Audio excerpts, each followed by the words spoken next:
That's my, oh, hello, that's my microphone. Oh, nice, that's nice. That's nice. You guys say stuff. Stuff. I mean, it's silent. That's my, oh, and... hello, that's my microphone. Okay, and then I need to open the YouTube. You guys say stuff. All the tea because I did it, I did it.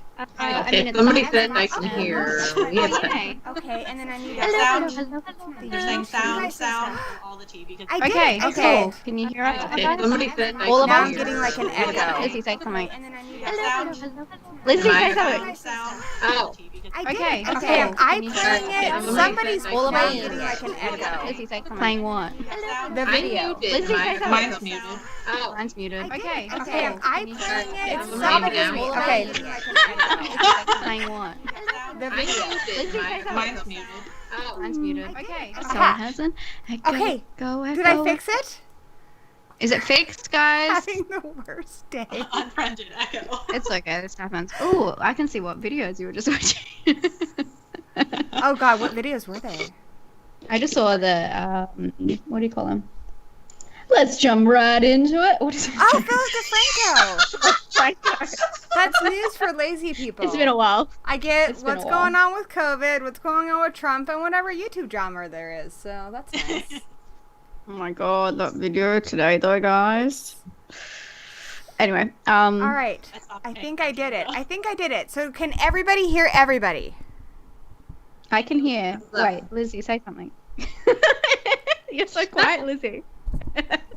Something there. I know. There we go. Yeah, I can hear everyone. I feel weird not seeing you though, Gory.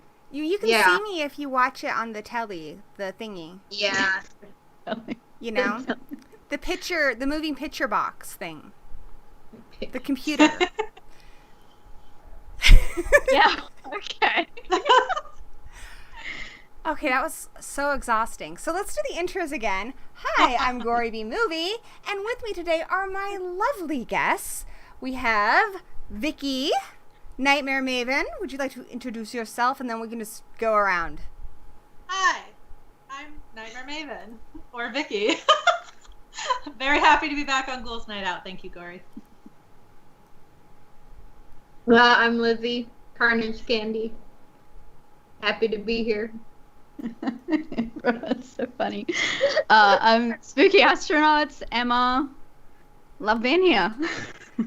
Sorry, I don't know why we're all being so weird. You guys are making it like harder. Obviously, You guys, it was already I don't know stressful, what's wrong and with now us. you have turned this experience into Napoleon Dynamite. Like, Oh, I I'm love living that some for Greasy us. Strangler Yeah. shit right now, which is actually kind of Yeah. great because I love that movie. You don't? I mean, I don't. I don't know. I don't think Like anyone that loves movie. that movie but me. But it's fine. It's fine. That Somebody had to movie- love it.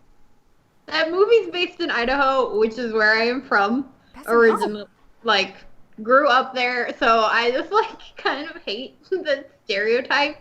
And the fact that, like, That some stereotype- You're jokes- all like that there? I'm moving. So moving. That's Oh my amazing. But just like some of the jokes that are in that film are stuff that like is common there, but then like everybody else started making the jokes because of the movie, and then like they weren't really that Are funny. there anymore. disco tours? Maybe. Do you give disco tours? Because why aren't you making videos about that? Because that's something I want to see. I do not know, but Well then, we'll discuss Sorry. that later. Anyhow, God, Well, I we should don't do a want whole her to- Greasy Strangler stream, but nobody would come. I think they would. Would People you love come? that. You want to talk about the Greasy Maybe Strangler? Hey, Emma. Emma, Yeah. I'm the Greasy Strangler. Oh wow. Well, that's why we're in different countries. All good. Bullshit artist. Okay, anyway, I'm going to go off on a whole tangent about that. Today, we actually have an agenda. We're going to talk about the Scream movies. Not just one Scream movie, not just 2, 3, or 4. We're going to talk about 5 Scream movies. That's like 5 times the value of a normal stream. Whoa! Bonus. Yes. So, I had this all organized, and then I was like, well, you know, screw that audio. We're just going to bounce around. Anyway, we're going to talk about each of the movies. We're going to talk about the women in these movies. We're going to talk about some themes in these movies. And we're also going to talk about this upcoming Scream 5, which I almost kind of want to address the elephant in the room and talk about that now. How do What's the you guys feel elephant in about the that? room? Scream 5. Oh, is that? Like, I feel just... That's like something going on down. I feel with it. Why, are conflicted. you not excited? Why are you not excited? What's wrong? You make it seem like I just got bad news from the doctor. Like, Corey, come on, we can talk. We're Well, I friends. think are we all not excited for Scream 5? I'm conflicted. Guys, have a Yeah. voice. I can see you thinking, but you're not saying anything. I don't know. Apprehensive is the word. Oh, okay. yeah, I agree. I concur. I see. Okay, so here are my thoughts and fears, and I have many fears and apprehensions about this movie. I mean, I'm a little excited, but Scream is one of a few rare franchises that, honestly, there isn't a bad movie in the mix. I know some movies are not as good as the other ones. I mean, the first 2 are pretty great. And I don't think 3 is as good as 1. I'm not saying that, but I'm saying as a franchise, it's entirely watchable. I can sit down, I can watch all 4 of them, and there's not like when I'm doing a Jason marathon and I get to part fucking 5, where I'm like, oh, fuck me, here we are. You know, You get that far? or Freddy's Dead, where I'm just like, do I need to watch it again? Do I need to be a completionist and watch Freddy's Dead again? Probably fucking not. Oh god, the worst, Seed of Chucky. I just forget that Seed of Chucky existed. I just stop, and then I Dude, skip John ahead to Waters. curse. Why you gotta be like that? John Waters, it's the best one. I'm the worst, dude. I'm a dick pickle. I don't know. Splendor, come on, what are you talking about? Anyhow, but Scream isn't like that. I mean, they're all entirely watchable films, and it's a solid freaking franchise. So It is. adding another one into that, I don't want to see what is a solid franchise potentially ruined, and there are some reasons to be concerned. Yeah. Obviously, Wes Craven is no longer with us, and he is a large part of the reason why those films Yeah. are so amazing. He helmed every single one of them. So Which is so he, rare. He was Yeah. that never happens, you know. But it was such a important story for him to tell, and so he was involved with all of them. And then you have Kevin Williamson, who's also not coming back, and he is alive. So the fact that he's not coming back makes me a little nervous, because I think if it was a great opportunity, maybe I thought he was producing. Yeah, I was gonna say. I think he's he's not not writing. writing. But yeah. he's not writing, but yeah, he's like Yeah. No, So some- typically, I mean, he wrote Scream. I think did he write all of them? I know he wrote the first 3. Except No. for 3. yeah. I wrote 1, 2, and 4. So, I mean, if he's on as a producer, that makes me slightly less nervous, but I would be more confident if he was back as a screenwriter. So, I don't know. What are you guys thinking? I mean, I'm yeah, apprehensive, I guess. I don't know. I guess we can only tell, like, we'll only be able to tell when we see it, but I mean, the whole point of the movies is to, like, poke fun at what it is. So, like, the second one pokes fun at sequels, and the third one pokes fun at trilogies. So, I mean, I kind of hope maybe they'll do something with the fact that there are new directors handling this one, maybe, and that'll be kind of part of the focus of it, to try and make it worthwhile. I don't know.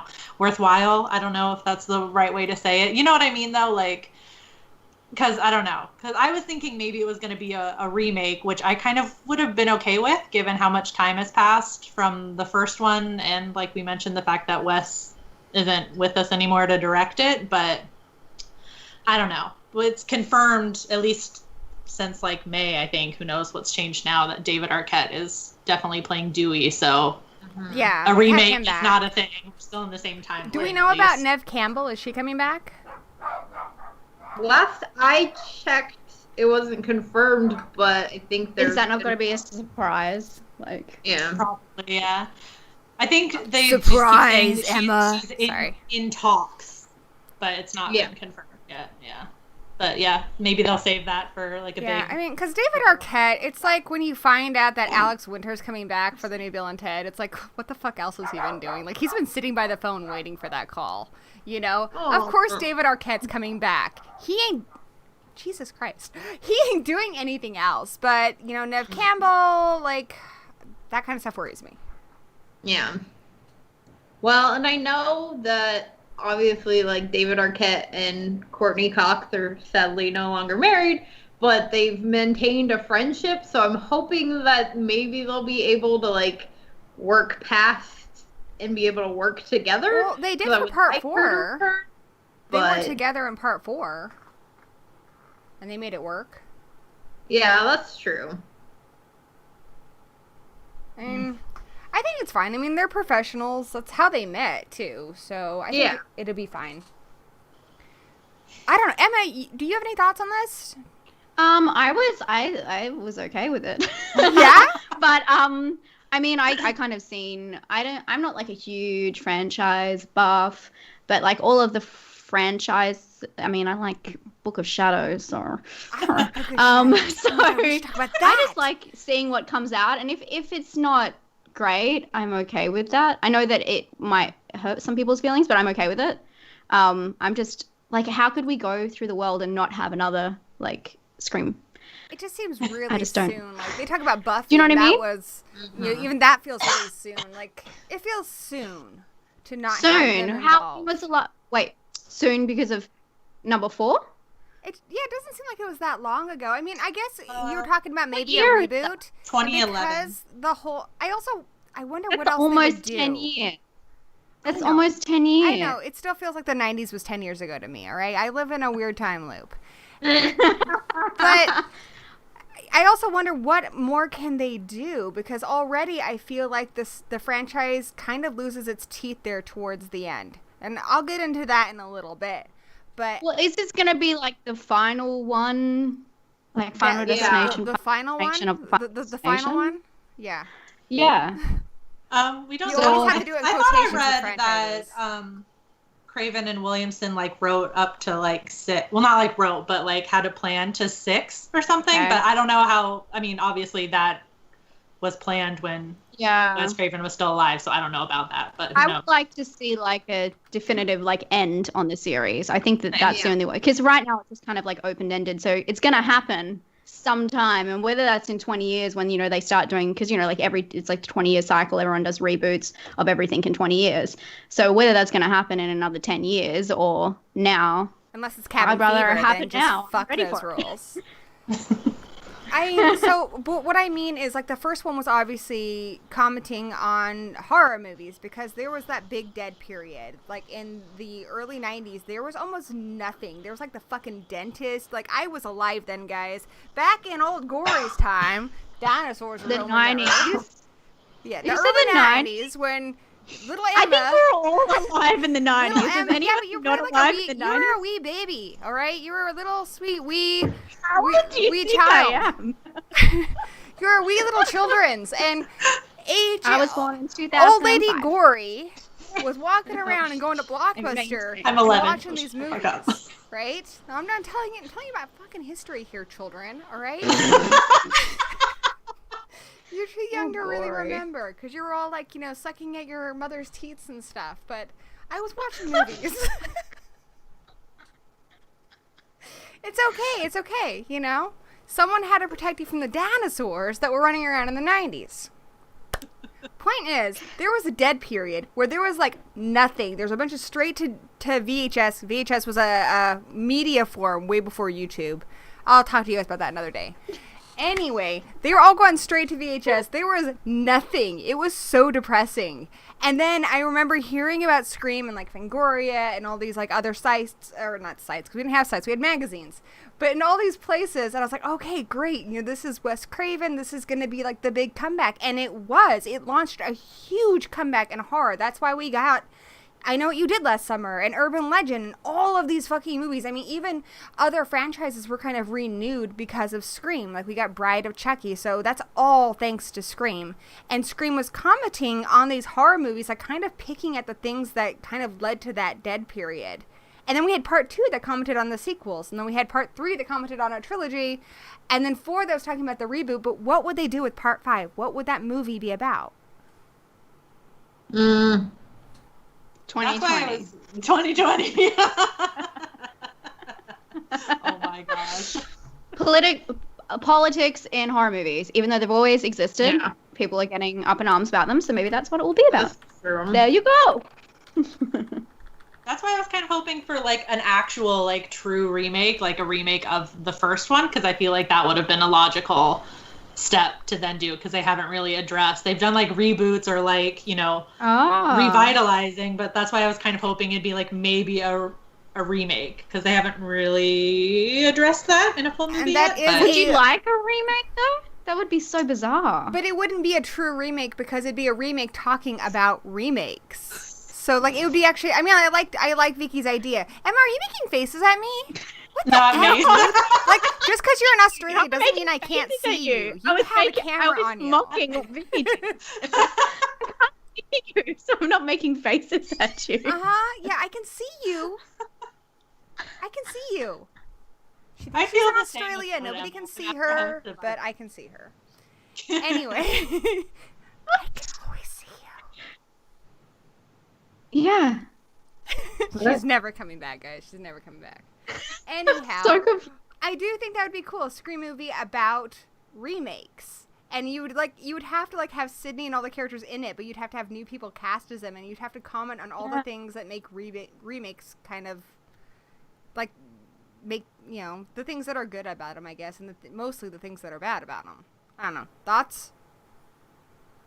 Yeah, I mean... Yeah. You go, Vicky. No, I mean, like, I'd feel the same way either way. Like, I really love the franchise, and I'm sure, like, Lizzie, you can agree with that too, because I know we both love it. Like, we're gonna be apprehensive either way, but I mean, I feel like they've already done reboots, so that's why I'm just curious as to, that's why I thought maybe it'd be a remake. But I mean, who knows? Maybe they'll do something about there being new directors or something, and I don't know what they'd really say about that, but I don't know. Do you guys see this?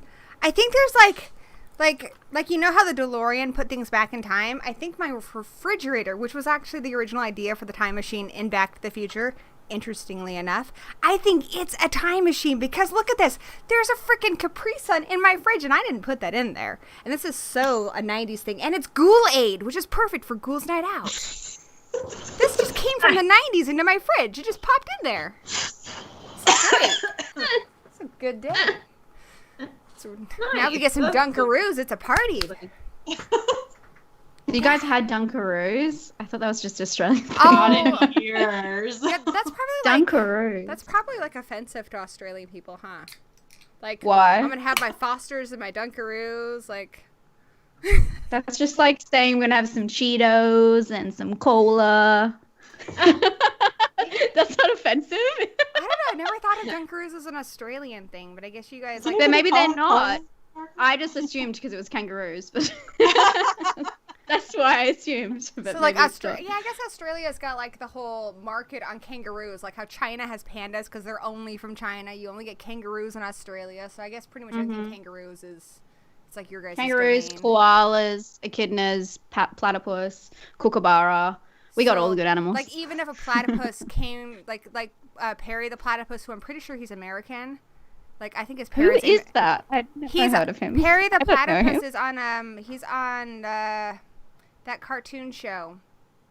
Phineas and Ferb. Anyway, I'm pretty sure he's American. Okay. But if he makes it big, then Australia is going to want a cut of that because his lineage goes back to Australia and they have the market on that. Why are we talking about Phineas and Ferb? The Scream, you guys. I know. We ramble. I mean, so back onto it, I personally am not like, I don't know. I don't want a like Scream remake of the franchise. I would much rather, kind of like Emma was saying, having the fifth one kind of end it, as sad as that would be, obviously. But I just feel like I don't want it to be touched. And like obviously they've done the TV shows, which I liked the like what was the MTV one, and like even though it obviously didn't follow the films and had like a completely different mask and everything, I still liked it. I thought the VH1 like mini movie or whatever was like okay, but I don't want it touched, I guess. I don't want it. And I don't agree with that too. Like I think a reboot makes sense in terms of what would the movie be about, because otherwise I really don't know what the movie's going to be about. Like as far as the theme of it being that every single one of these movies is commented on something, and there's nothing special about the fourth or the fifth in a franchise. So I don't know. It could be you know what it could be about? It could be about how franchises always say it's the final one, and it's never the fucking final one. It's the final one unless it makes money. You know, every time there's a final one, there's always another Freddy. There's always another Jason. There's always another Chucky. There's never a final one so long as people are interested in those characters and they make money. So they could do that for the theme of the movie, the final Scream. And I'm nervous about a remake because I think I liked the first couple seasons of the Scream TV show, but it wasn't Scream. I don't think of it as Scream. Yeah. Like, I didn't even really think about it when we planned this stream because it's completely different. Yeah. It's a completely different thing. It doesn't feel like Scream at all. And then even less so when they rebooted that TV series. And, I mean, that's essentially a reboot. And if that's the kind of movie we're getting, then I don't want to see it. It's fine for an MTV TV show, but I don't want a movie like that. Yeah. That makes sense. They have boomerang burgers at Outback? Oh my gosh. I feel like I should be offended for Emma. Emma, should be offended for you. But the VH1 definitely was like, it had that VH1 MTV vibe to it, and I definitely don't want the fifth one to have that. I want it to have the vibe they all have. Sorry, I feel like there's a hair there. But they all have like a particular vibe, and I want it to stay in that region, so. Yeah. I think that they'll stick true to that. I really do. I don't know. Maybe I'm just like, optimistic about it. But I just tend to wait for everything to come out before I then hate it. I'm apprehensive. I don't watch trailers. I don't watch anything. I just go, okay, like I want to go into it fresh and hoping for the best. And I think that that's what we got with the last one. Obviously, there's like, there's the huge difference with Wes Craven, but I think that they have such standards to hold up to because of that. And I think they're going to know that. I hope. I Yeah. hope. You hope. And I think, So. yeah, I think as long as we have cast members, hopefully if we get all the originals, they'll be able to uphold that as well. Because I've always said that if they were going to make a fifth one, that I wanted people who were part of the original to, you know, be involved and be able to have their input and keep it the way So, someone mentioned something in the chat. Ben said, what does a Scream movie have to have in it? And I think that's a really good question. What do you need to make a good Scream movie? Ghostface. Yeah. Yes, the actual ghost face, not the A knife. MTV one. Yeah. Well, Emma brought up in the chat Red Right Hand. I feel like that song Oh, someone else. needs Yeah. to be Yeah. in the movie, Yeah, that needs to be in Somewhere. there. or else it's kind of like, Gale Weathers, of course, because she's the only one who matters. Sidney. Yeah, well, I mean, maybe she won't be in this one. yeah, How would you guys feel if Sidney died at the end? not. Yeah, I wouldn't be happy about it. I think she has to. I liked, honestly, Because the whole thing is thought about they survivors, ended the it well whole after thing. 3. Like, that was a good ending. I don't know how Is it possible her mother could come back That would be crazy. from But I like would- the dead or something? Like she never From the died? dead. Because when you don't see a body, like true. every time you don't see a body, it's not Kirby. confirmed. Emma, you beautiful redheaded genius. A lot of these franchises that start off as slashers Sorry, guys, have- spoiled the whole thing. a lot of these franchises end up like that start off being, you know, like straight up slashers, end up having a supernatural twist, like Jason. It went full on supernatural after you get into Oh my God. 6. Don't make it supernatural. That's awful. Yeah, When he- I don't like that. Ghostface starts What if they lying had a to people. supernatural influenced Ghostface. Scream movie? What? Well, okay, so if you guys think about it, let's break it up. The third film, Randy talks about that. He talks about how the killer has to now have some sort of inhuman supernatural thing with her half brother. He wore like a vest. That was how he wasn't killed when he was shot at. Like, so they did that. They also, the problem with having her mom come back is she shows up as a ghost in the third one That's too. true. So Yeah. kind of already confirmed, even though it's Sydney's I see what you're imagination, saying. it's kind of already confirmed But that when it's like a hologram, you know? is dead. You know what? Okay, here's a crazy idea. Okay, Emma. I know, it's a good Let's point, not Lizzie. let Emma write Hold the back. fifth Scream film. Should we all walk out if there's a paranormal theme? We'll just all like stand up and leave the cinema. We'll take a pack. Yeah. I don't think I could handle it. No. Yeah. It I'm could not go down for full that. Final Girls though, and they could do like a movie in the movie. Like, I don't know. They could go into a stab movie.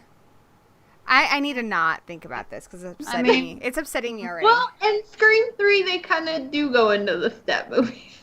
Like, she's on the set. You of do. step. Honestly, even in 4, the way it starts off, where you think you're watching the movie and it's a stab movie, and then it's a stab Yeah. movie, and then it's the actual movie. Mm-hmm. Yeah. Gotta do that. Which I loved that opening, by the way. So, okay, I think if we have the core 3, we have Ghostface, Kevin Williamson is at least involved. There's hope for this thing. That's my Mhm. thoughts.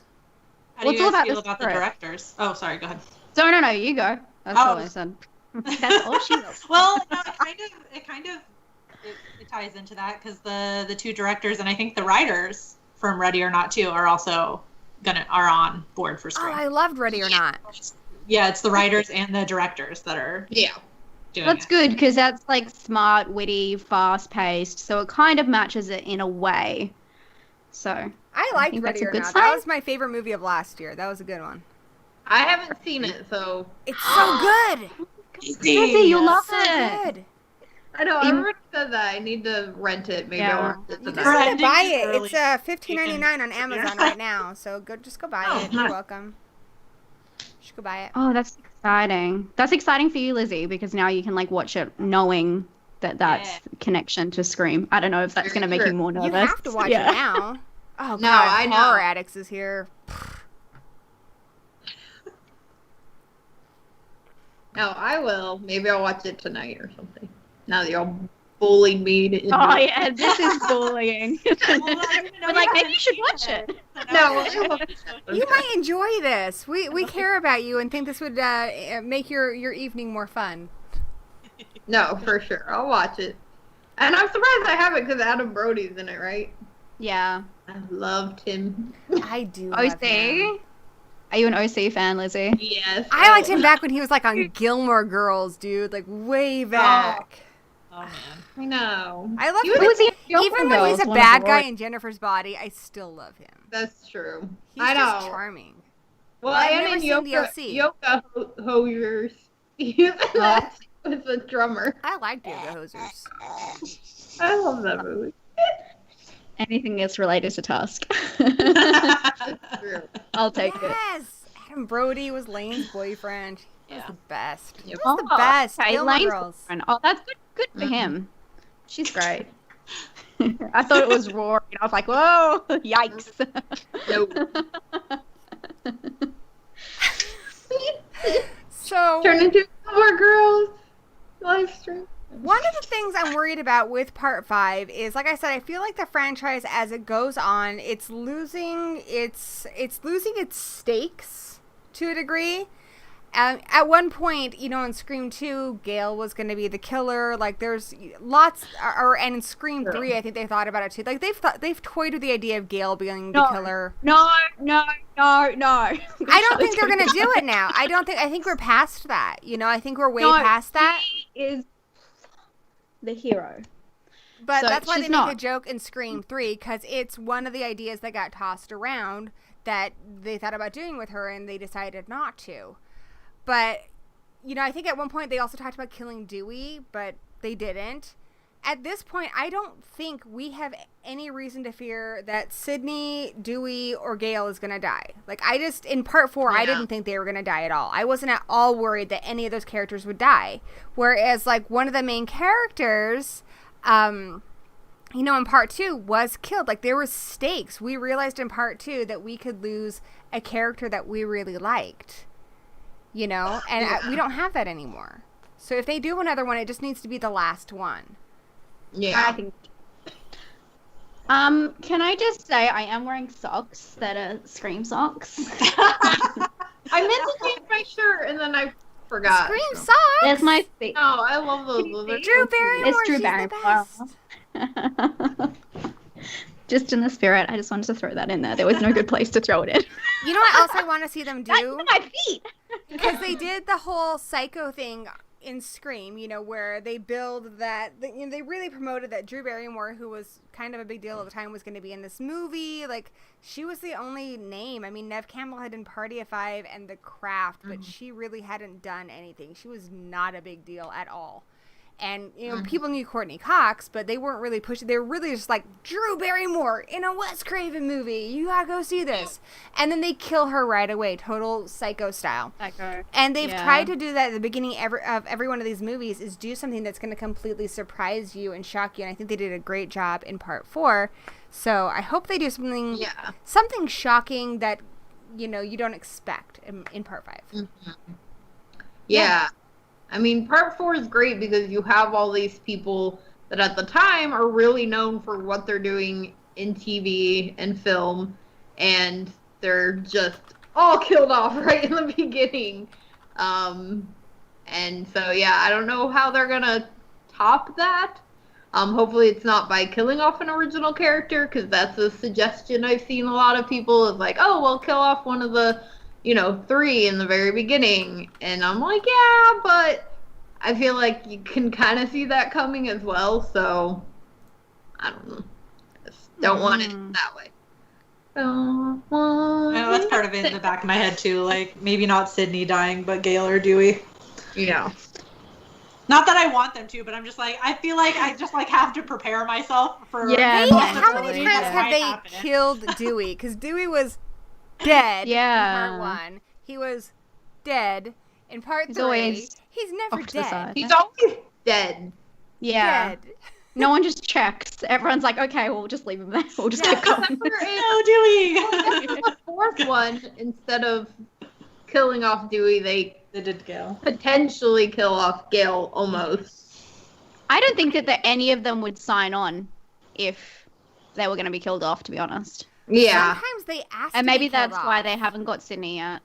I mean, like, I mean- Jamie Lee Curtis, she did H2O, but she didn't want to do anymore. She was contracted to do Resurrection. She's like, just fucking kill me off because I don't want to be involved anymore.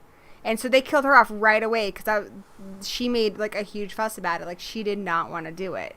So, I mean, it's entirely possible that somebody, I mean, even at the end of Buffy, the gal who played Anya, Emma Caulfield, she said, kill me off because I don't want to be brought back in for any kind of reboots, returns, sequels, anything. I want to be done. If we're done with the show, I'm done. So it's entirely possible that Neve Campbell or somebody is like, you know what, I'm done doing Scream, kill me so I can, you know, sever But it's that. not like it's an ongoing thing. It's not like Days of Our Lives or anything where they need to be killed off because there's so many reoccurring episodes. This is like the first one going to be in like, what, 10 years? And So I don't think it's like, this is really taking a chunk out of my life, guys. I just don't want to come back for a possible one in 20 years. Well, like Buffy, it's never come back, but Emma Caulfield was still like, I want to be killed. And I don't know why Jamie Lee Curtis was that worried, particularly because she did end up coming back to Halloween again, proving that being killed off does not mean that you're done. You're never done. You're never done. I mean, even Nancy was killed in part 3, and then she still came back for New Nightmare. So you're never done. It's The Godfather. You think you're free, but they just keep pulling you back in. That's what it is. Maven gets it. I get it. Maven's so freaking wise. Do you guys want to hear a little fun fact, a little segue before we talk about a different topic? If Maven and I were to actually meet and we like clinked pentacles, it would be like a Wonder Twins thing. We could take different forms. It'd be totally rad. But she'd have to get up here from Florida. What form? Whatever one we want, dude. Like an animal? Anything. Like an animal, a can of soup, a dog, I know. whatever. Anything. That's fine. I don't even know. I like that. Yeah. I didn't know this. It depends what Thank we you for telling need me. to do, you know? Like, True. if I was in Australia and I wanted to be menacing, I would turn into a drop bear because, you know, it's menacing. But I don't know what I would do over in, like, you know, Idaho or Florida or whatever. I'd have to, like, check out the terrain. There you go. Vegas. No, and I mean, one thing I was gonna say about the killing off. I love you, Lizzie. You're like, so. I'm trying to say it. Damn it. I love you. That there's a video that you could watch on YouTube that a guy recorded of the cast talking at like a Comic-Con thing, and they were all talking. Matthew Lillard was there. Like, they were all talking about how all of them would love to come back. So I don't think that any of them have that feeling of like, oh, I want to be killed off to be done with it. Like, they were all like, Neve Campbell said, like, no, they haven't really talked to me yet. And this was a while ago, but she was like, they haven't really talked to me yet, but like, yeah, I'd be down to do another one. So I don't think any of them have that feeling. I was just saying it's looking more to of be like, done. it's a possibility. I don't think they are either because I think they are all really passionate because it hasn't gone downhill. It's not anything that they have to be embarrassed about, you know, whereas, you know, if you're in part 5 of Jason, you might not want to talk about that for a while. If you were in Troll 2, which is not even connected to Troll 1, you might not want to talk about that for a while. I think they would because it's more popular, right? Possibly. But it's like Room, you know, the Room. Yeah, that's it's a like whole other bag. But here's something I actually want to see now that you mentioned Matthew Lillard, because I have met Matthew Lillard. I met him at Crypticon, and he talked. We did a Scream panel, and he talked a lot about Scream. And originally, he was supposed to come back in Scream 3 and be the killer. And the whole idea was that he was he survived. He survived the whole telly thing in part 1. And he's orchestrating the murders from prison. You know, so you find out that he's still alive and he's orchestrating the murders. it's like such a Saw thing, hey? Jigsaw. He actually had to be paid out of his contract because he was contracted to do that movie. They had to pay him because they decided to go a different way with it. Like, they changed their minds on a lot of different ideas for Scream 3 before they settled on what they did. I do But have I an wanna see idea Matthew that Lillard came back. to me for the Okay, new Emma, one. What's your idea? What if they changed it in its perspective of Ghostface? Ooh, that could be interesting. It's I like think the that's villain's pretty cool. perspective. But I mean, we wouldn't know who the villain is, and it's like a whole like Peeping Tom, or I guess like Halloween situation with like the mask. Or Black Christmas even. But then Black would we Christmas ever did that see too. Not those before Peeping Tom, but We before find out Halloween. in the end, or we just like figure out by process of elimination who it could. That's true. That could work because I mean they're whodunits, right? So that could That's work. better as a game, I think. Like that would be a cool video game, right? You have to like go through and kill everyone till you Emma, figure out who should you make are, and video it's just like games. You're I don't even play video you're games. an I just wanna be- untapped talent. Did they have video games in Australia? No, we don't. I don't even know what they are. That's why I just described one. They just go out back and shoot some spiders, and that's the day. Go make a YouTube video. Jesus Christ. Yeah, I don't know. It was just an idea, guys. I think it's actually a really good idea. It was just thinking about how they could change it, and that would be like flipping it. I feel bad though, because see, like would be different. nobody ever sets out to make a bad movie, and this is something to think about when people are in these pitch meetings in these writers' rooms, and they're like, "Hey, we've got to scream." This is what it is. It's a bunch of people spitballing ideas, and sometimes the crazy ideas become a movie, and sometimes it's not something that fans like, even though people were excited about it in the pitch meeting. So. I try to remember that even when I hate a movie, that nobody sets out to make a bad movie. Sometimes they just make one anyway, but, I'm hoping that this movie is something that we can all enjoy. Anyway, Scream 5, that's going to be a thing that happens. I also thought... I don't know. There's some other horror things they haven't tapped into. They haven't tapped into streaming at all. They haven't tapped into like the sequels that end up going like direct to video or now direct to streaming. So I don't know. I think there's possibilities. There are things that they can explore. All the ideas haven't been done. Lizzie, stop laughing at me. I'm not laughing at you. I'm laughing Yeah, at the you're chat. laughing with me. I've heard that one before. Vicky told me I'm that one a laughing at long the time chat. ago, and I heard from Emma that means she's making fun of me. I am onto you. What? I don't know what's going on.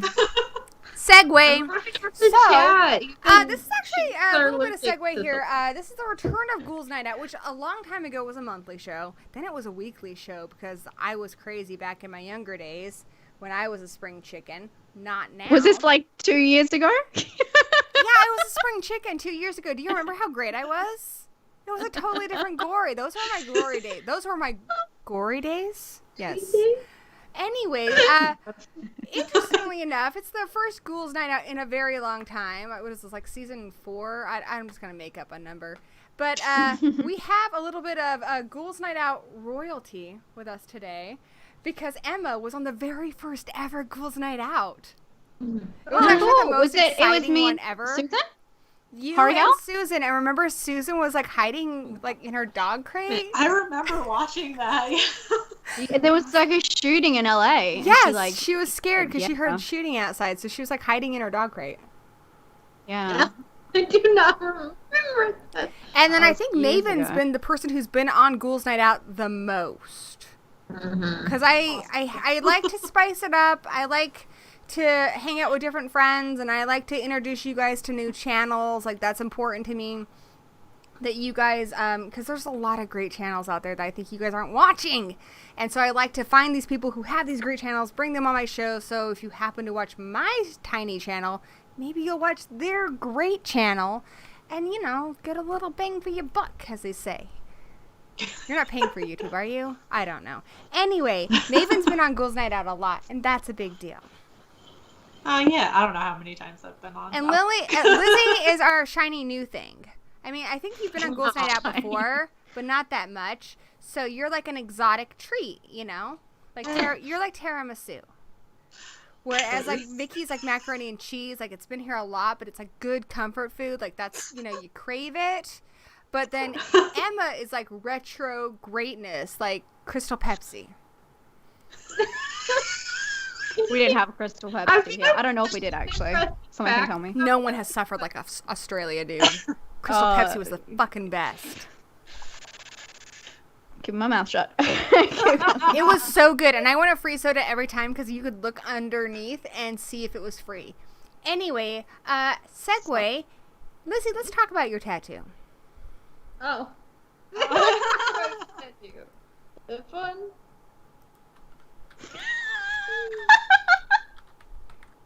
Sorry, Slop said crystal meth. Slops is Australian, so I was gonna ask him if he knew. He said, sorry, I didn't mean to ask. Wait, there's more than one of you down there? You're multiplying? Did somebody get you wet after midnight? Damn Right. it. Sorry, Lizzie, keep going. Kill me. Sorry. Laughing about my tattoo. No, I just couldn't help it because Poor Lizzie, she's the only sane person here. Who's the only sane person here? Lizzie. Okay. Don't you act innocent. You're the Norman Bates of this group. You are so the Norman Bates. Emma's the Hannibal. I don't know. I think I'm the Greasy Strangler. But yeah, you're not innocent. I'm smart and I have an acquired taste. Fine wine. Yes. That's a I don't eat compliment. Those meat. are both compliments. I don't eat meat. Carry on. Lizzie, show us your. When did you get your tattoo? It was. I know it was like a year ago. Probably like maybe 2. Oh, 3 that's so maybe. cool. Oh, I love it. I love your new one as well. You Ooh, just I got like a the new Sam one? I like the Sam one. Thank you. She's Yeah, yawning it's good. You already. gotta protect She that. is And I not got going to my be my friend. Oh my gosh, Lizzie, we're like the same person. Want to see? Oh wow, look, I got a bat too. You're gonna have to wait for it to come Yeah, up. hold on. Look I at need to- This is You have like to that wait scene in for Jaws it. where they show each other their scars. Look at mine. Lizzie, can we be friends now? We are friends. Feet on camera, We actually everyone. are because she sent me a Good. sticker. That Nice. means we're besties. Press Suck it, forward. losers. Oh, thank you by the way, Cute. for sending me that card, Lizzie. That was really nice. Oh, cool. Best friends forever. Everyone's toast jelly right now. But yes, I have a ghost face permanently on me forever. Oh, Zachary, you think my feet are gross? They actually are really gross. You want to see something really nasty? So my baby toes, look, it's like 2 big toes, and then we Just drop, and then there's trick little them. toes. Pat- It's fucking weird. It's fucking weird. Patrick just I said feel- that Quentin Tarantino has entered the chat. No, even Quentin Tarantino would be like, Gory's toes? No, thank you. No, thanks. Oh, I didn't. I love that. It's so All funny. right. You guys are so funny. So, I'm thinking about this a lot. My feet are dirty. It's because I've been guarding. You guys are so mean. I'm gonna go drink some bleach after this shit. Just keep going. I feel weird not having my match. Oh yeah. I mean, I probably shouldn't be drinking from this or something. I'm getting more alcohol. I don't know if she's left or not because I don't know. Are you there? Do you see how scared she is? There's like not somebody here. Like I'm the It's adult. just a noise. I'm like, what should we do? This is like Black Christmas, and you guys are all like the young sorority babes, and I'm like the old lady who's the house mom and drinks a lot of alcohol that she hides in the toilet. Oh my god! I thought you were remake more Black like saying Christmas all the with killer us. up in the attic that we can't see. I'd be your guys' house mom. I'd keep you in line. Yeah. I can share my I think I'm a bit sage-like past the wisdom. part that I need them up. My sage-like wisdom to you youngins. I'd protect you. I got fierce warrior princess skills. So, I've if you've been in the horror community long enough, I feel like you've talked about Scream. Scream is one of those things we talk about in this community. We talk about Texas Chainsaw Massacre. We talk about Jason. We talk about a lot of the same things a lot. So, I do want to touch in the previous 4 movies. But before that, we have some people here who really fucking love Scream. Like, really fucking love Scream. And I really fucking love Scream. But my really fucking love of Scream doesn't compare to Maven or Lizzie's really fucking love of Scream, which totally does that 300 kick to mine into the pit. And then my love is like falling back, going, oh, no, fuck no. Because it's a lot of love. So, let's talk about what brings you to this franchise. Like, what do you love about it? Is it the whole franchise? Is it one particular movie? Is it a character? What is it that has made you feel so connected to these films? Lizzie, you go. Oh, put the pressure on me. Yeah, I mean, I've talked about the fact that, like, I wanted to watch the fourth Scream, has Adam Brody, like we talked about, and a bunch of people, and I hadn't seen any of them, so I marathon watched all of them, and then just fell in love, and it was really, like, I grew up watching some spooky stuff with, like, my parents. I didn't really, like, get that into horror, because it always was just really, really terrifying, which is the point, but then I watched all those, and it was my introduction, and I think it's a good introduction franchise because of the fact that it's not too scary. So for people who maybe aren't a big fan of being like too super terrified at first, it's like a good way to segue, and that's kind of what I did. And now, how old were you when you got into Scream? How old were you, and which movie did you see first, and when? Well, so how old was I when that Is it on the internet? So should I just Google it? Sorry, Scream 4 came out in 2011, right? So I was 21. So 21 was when I really like started to get into it. So like 9 years. You were 9? No, I was I was 21. Where's the bleach? Where's the fucking bleach? I was 21 when Scream 4 came out. Okay, I feel a little bit better. Time traveler as well. Yeah. She liked it, and then she went There's back time to travel it in Stab 5. so You guys remember that? Time travel is in Stab 5, so that's a possibility too. Yeah, someone said that before in the comments. It's probably Danny. He's in there as horror addicts. It's not me. I'm not on horror addicts anymore. That's just Dan. No, it's not me pretending. I have he friends. said that. Somebody asked if it was him, and he said yeah. Yeah, if you see horror addicts, it's Danny. I am not on horror addicts anymore. But we're buds, you know? We're buds. But not as good of buds as you know, me and Lizzie, because we're going to be best friends forever. Sure. Anyway, Lizzie, you were saying. You have my undivided attention. Okay. I was 21 when Scream 4 came out. I watched all of the Screams because I wanted to see Scream 4, and that was like what really, really got me into watching horror. And so that was like 9 years ago, I think. I think your cat wants to be on the stream. What's your cat's name? Bring your cat in. Well, she's in the room. She wants to leave. Does your cat have a Scream name? Because I think that is the utmost love right there when your cat has a name from a movie you love. No, her name's Callie. That was just the name she had when I adopted her. Aww, Fair cute. enough. And then my other cat's name is Kellen, so they're Callie and Kellen. I just kept it. My dog is named Brewster after Fright Night. You know, you're so cool, Brewster. It's funny if you're me. It's funny. She's like, no. Oh, cute. And my dog is named Brocky after Dave Brocky from Guar. Guar. That is a pretty kitty. So, Maven, you were also a huge Scream fan. I want to know the whole thing. Where you were, how old were you, what made you watch the film, what were your initial reactions? Go!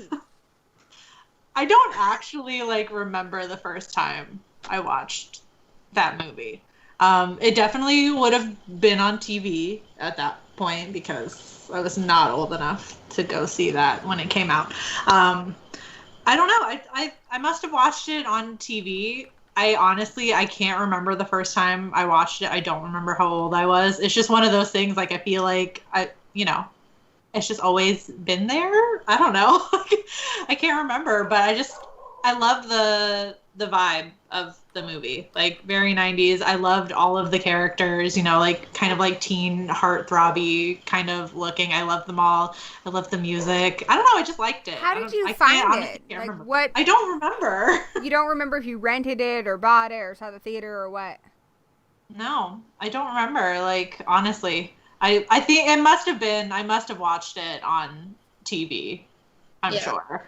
Well, because if you saw it in the theaters, you would have been 5 years old. So how did you go from not like, having this experience where you didn't really remember it, like, what stuck with you that made it something that you, because you love it, Yeah, I don't know, because it's just, I don't know, it's just an enjoyable watch, maybe because it's not, like Lizzie said, like, it is kind of, not, like, lighter, but, like, it's a little funnier, it's poking fun at itself, so there's that comedic aspect to it, and it has such, like, all of the lines are just so quotable, and all the kills are, they're fun and they're gory and they kind of make you cringe a little bit, and I don't know, it's just one of those, like, it's enjoyable to watch every single time. 100% agree. Emma. Mm-hmm. So when did Scream make its way over to Australia? Funny. No, I think I'm quite similar to Vicky, where That actually it's just a is movie that I was justified always question, around. because countries get things at different times. Like, there were movies Oh, do that, they? I had no idea. there are movies that were, like, banned when I was growing up in England. Really? Dude, I'm not I know this. I'm I not know being this. It happens to me every Australianist. day. I'm not Australianist, okay? I love Australians. Some of my best friends are Australian. I thought you said I was the only one you knew. You're, like, one of my best friends. Just you. That's who she's talking about. Use me against me. No, I'm same as Vicky. Like, I just kind of grew up. I grew up watching it. I grew up when I mean, everyone had the same kind of thing where they went to the VHS store, Blockbuster, whatever you guys call it, and they call it. Some of them have called Video Easy over here. We used to have Video Easy, and we'd go there with a no A, just a EZY.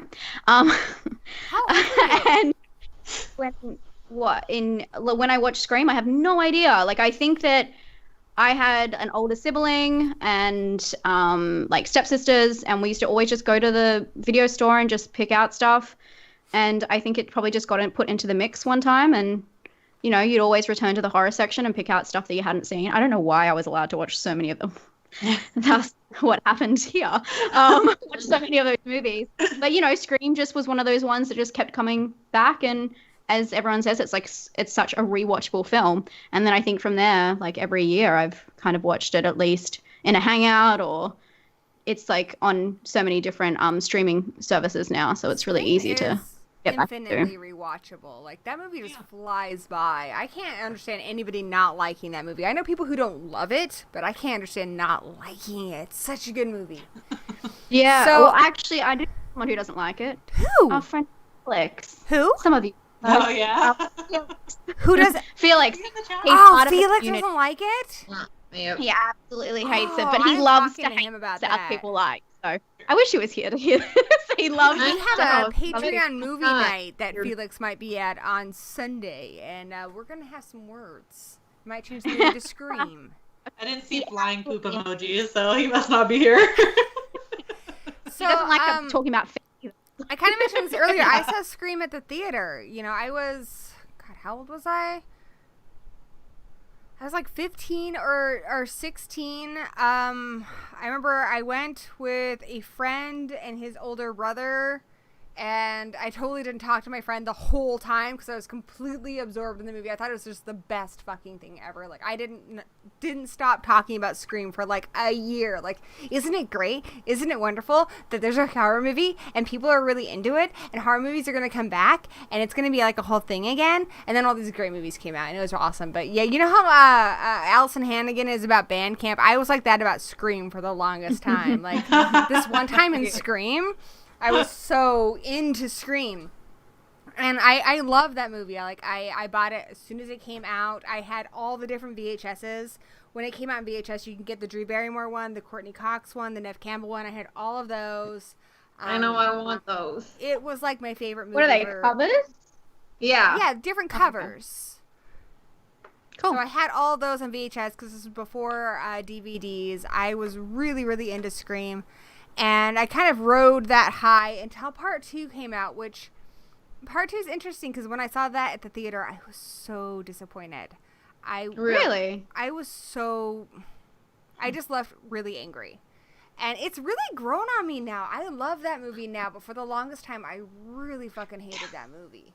And that kind of killed my Scream love for a bit. Do you know what they should do?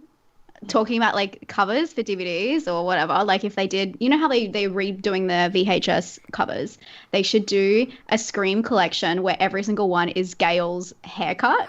Oh God. Let's take a moment and talk front about of that. every She's single had one. the worst fucking hair. So I think you mean iconic. okay, she has had the most iconic hair. She had like the same The blunt haircut fringe.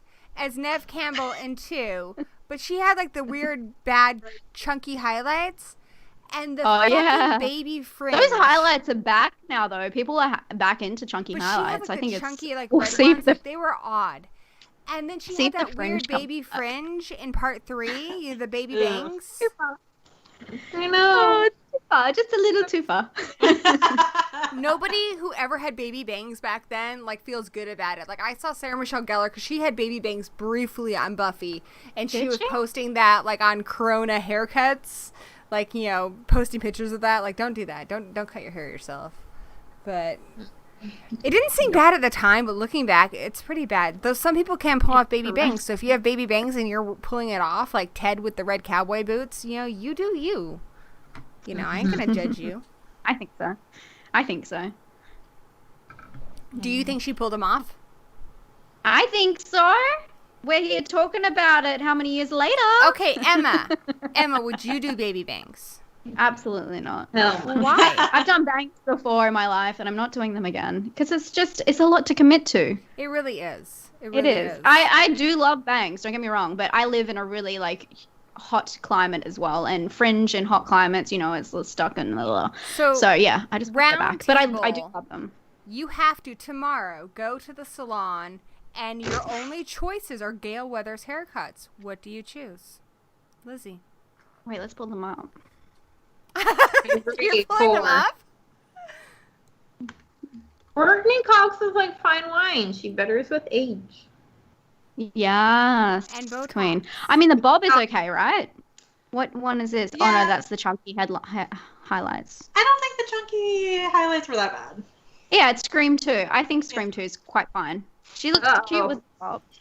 Vicky, you're almost there with the bob. She got the I just bob. need, A little bit my- shorter, Yeah, I like maybe. Vicky's Yeah. new haircut. I just I do need too. Okay, some so chunky does red somebody have highlights. pictures on their phone that they want to share or something? Because I could pull them up on the internet, but I don't feel like doing that kind of work. All right, I'm going to find them on my phone. All right? Here we go.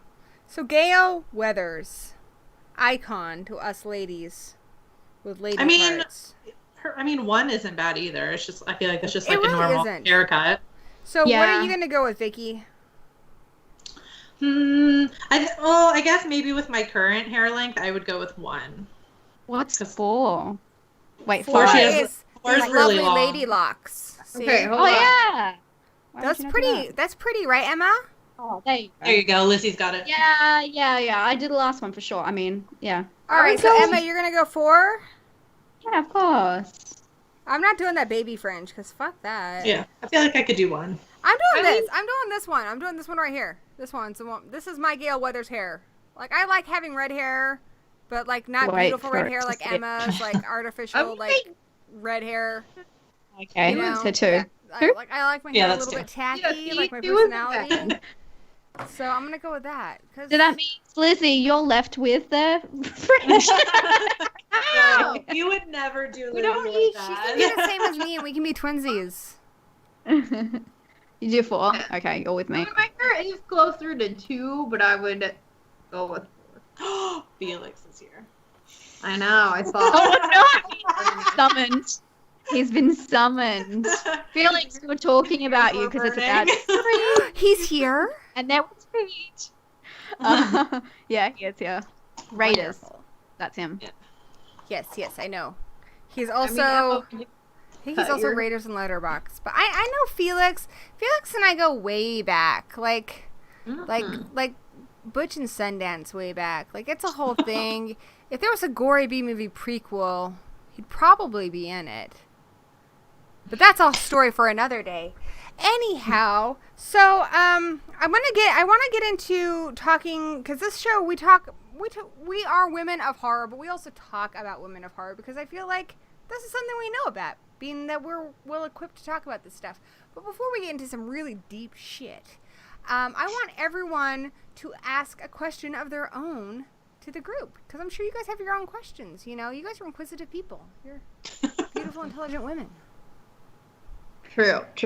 Okay, I'll stop. She fucking takes off. She's like, and I know. bye. Covered, and I've already fucking did it. Sorry, we've already did it.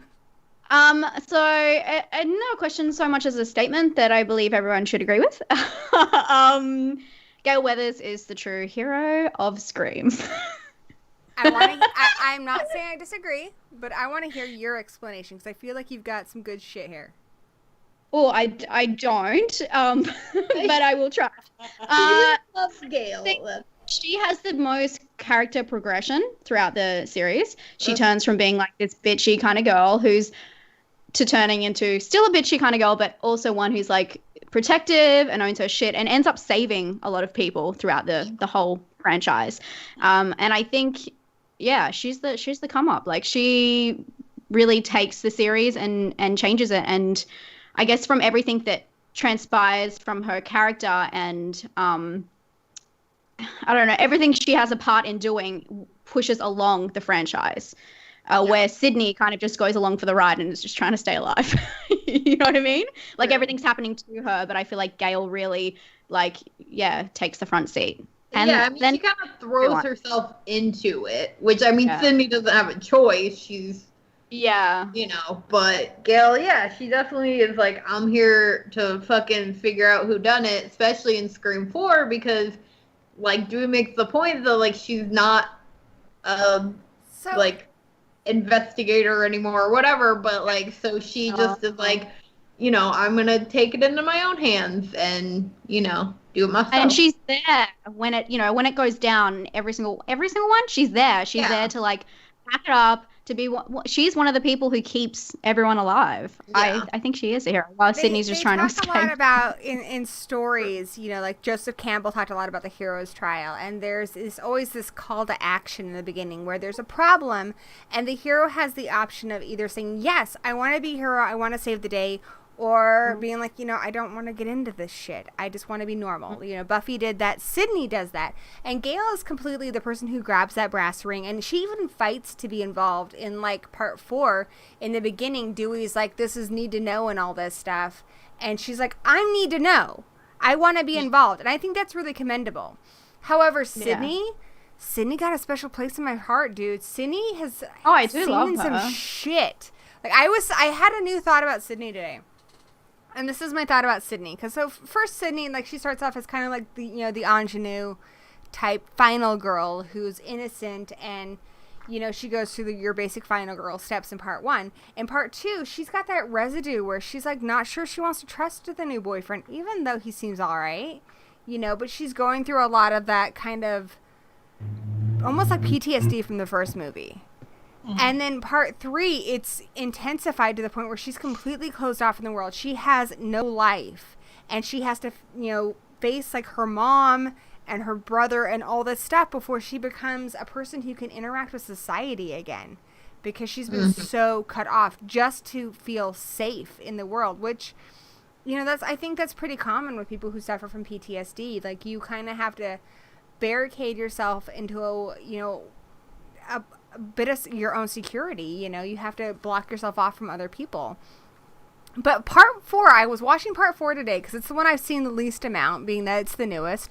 I rewatched that one today, and I was watching it, and I'm like, fucking Sidney, right? Like, I felt really bad for her because Sidney never asked for any of this shit. She is a reluctant hero to the core. She never wanted to be the one to save the day. She never wanted attention. Maybe, she did write the book, but I feel like the book was more cathartic than Gale Weathers actually trying to, go after these things to get the spotlight. I don't think it was about the spotlight for her. I think it was about catharsis. She never wanted this. And then part 4, she deals with her fucking cousin who's jealous of the attention she gets. And that's true to a degree. When somebody is the victim, especially this often, she's gotten a bit of celebrity, but she doesn't want it. And I feel like her cousin is almost doing this like Munchausen's by proxy thing. because she wants the attention. So she's crafting this whole environment that makes her a victim, you know? So Emma Roberts playing Emma Roberts. Yes. Basically, yes. But she's doing it because she's jealous of Sidney. Don't tell me I lie. But in a way, I feel like Sidney is the one who's really victimized in this. You know, she's dragged back into Of this car course. that she put behind her because of her fucking cousin's stupid, like, inadequacy issues.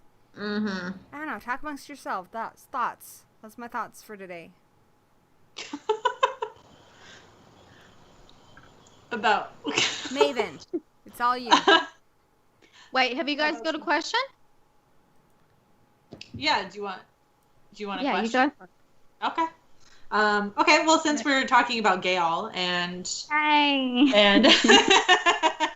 and Sidney and comparing the two, we got to add Dewey into the mix because I think that's what makes this franchise. Do we? We do for this question.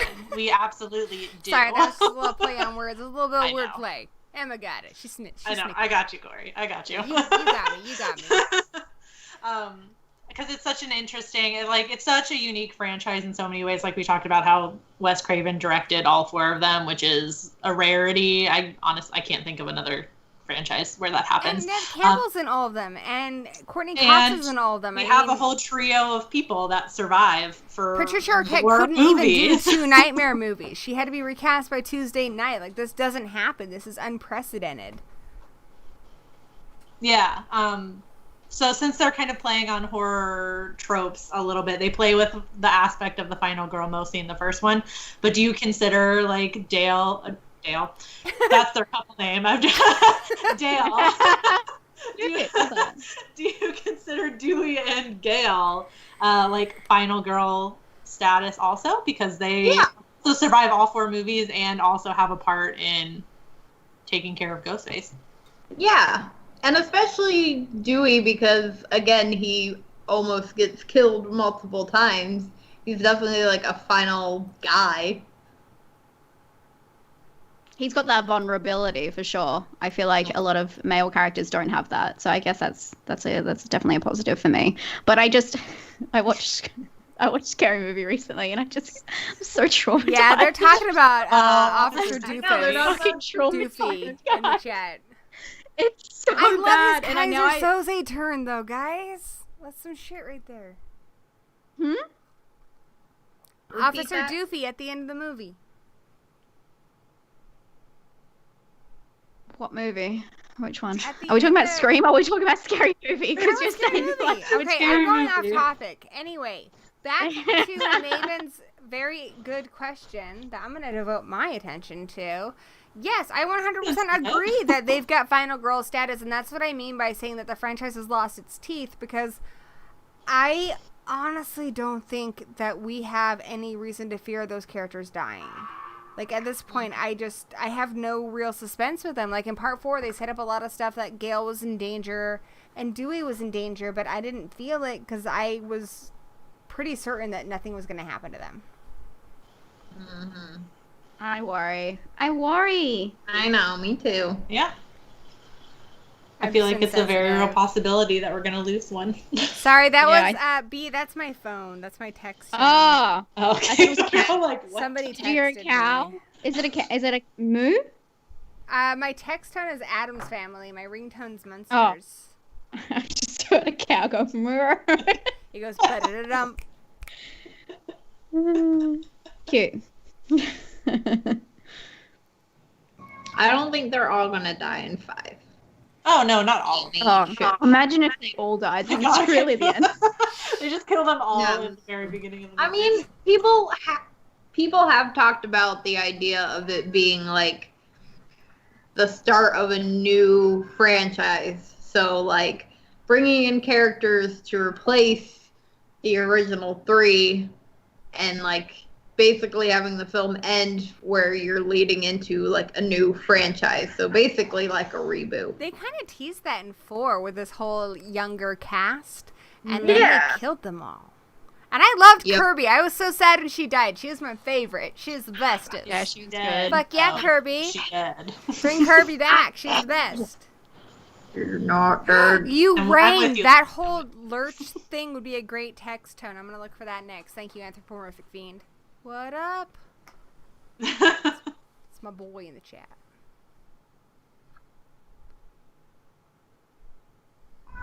You were saying, Gory, before you got sidetracked? Kirby isn't dead? I thought Kirby died. Technically, you don't see her, which Emma mentioned before, and if you listen to the commentary on the DVD, God, I love you. Wes talked about it, and he even made a tweet about it where he said that Kirby still could technically come back because you can hear her breathing and you don't see her body. I would love that. You gotta So- see the was bodies. my favorite. She's basically she was my favorite character in part 4, and she's basically, and I feel, what the fuck? Why am I drawing a blank on Jamie Kennedy's character's name? Randy. She's the new Randy. Yeah, exactly. And yeah, she not dead. I like that. I like that So a you think lot. she could come back? I hope she does. And the actress that played her recently cut her hair short, so Oh, there you go. I didn't know what she was up to lately. I haven't seen her in anything for a long time. yeah, I haven't seen her in anything for a long time. I just know because I did a video talking about the potential of the 5th one, so I did some research and I saw that there was an article talking about the fact that she posted on Twitter, and then I went to her Twitter and looked, and like, yeah, she did Well, cut her and hair. honestly- Are they in production? Whose cat is that? It's creeping me out. Do you guys ever They can't be see? in production yet, obviously, if they haven't like locked in if Yeah. Sidney and all that kind of stuff. So she cut her hair before the fact, or is it a corona thing? Like, Well, maybe. Well, I think it's so up in the air now because like all this stuff came out in like May and Yeah. stuff, so we don't know what the status is now. But I think they were gonna try and start production like around now. That was the plan, but obviously with everything going on, it got put to a halt. And the last thing I heard is that they were maybe thinking of like a October 2021, but who knows if they haven't even like officially like locked in Nev that we know of yet or anything. I don't know how they're really gonna start on anything, but who knows. Yeah, but Did you guys ever see the OG The Fly? No. yeah. It's pretty amazing. You know how the cat gets sucked into like the ether and it just meows? That's what I feel like's happening right now. That's what I feel like's happening. It's kind of awesome. So I I'm love that sorry, movie. I have cats. They like attention. People think that cats just like to be left alone. That is not true. You are Depends on the living cat. in the universe of the OG Fly, and that's not a bad place to live.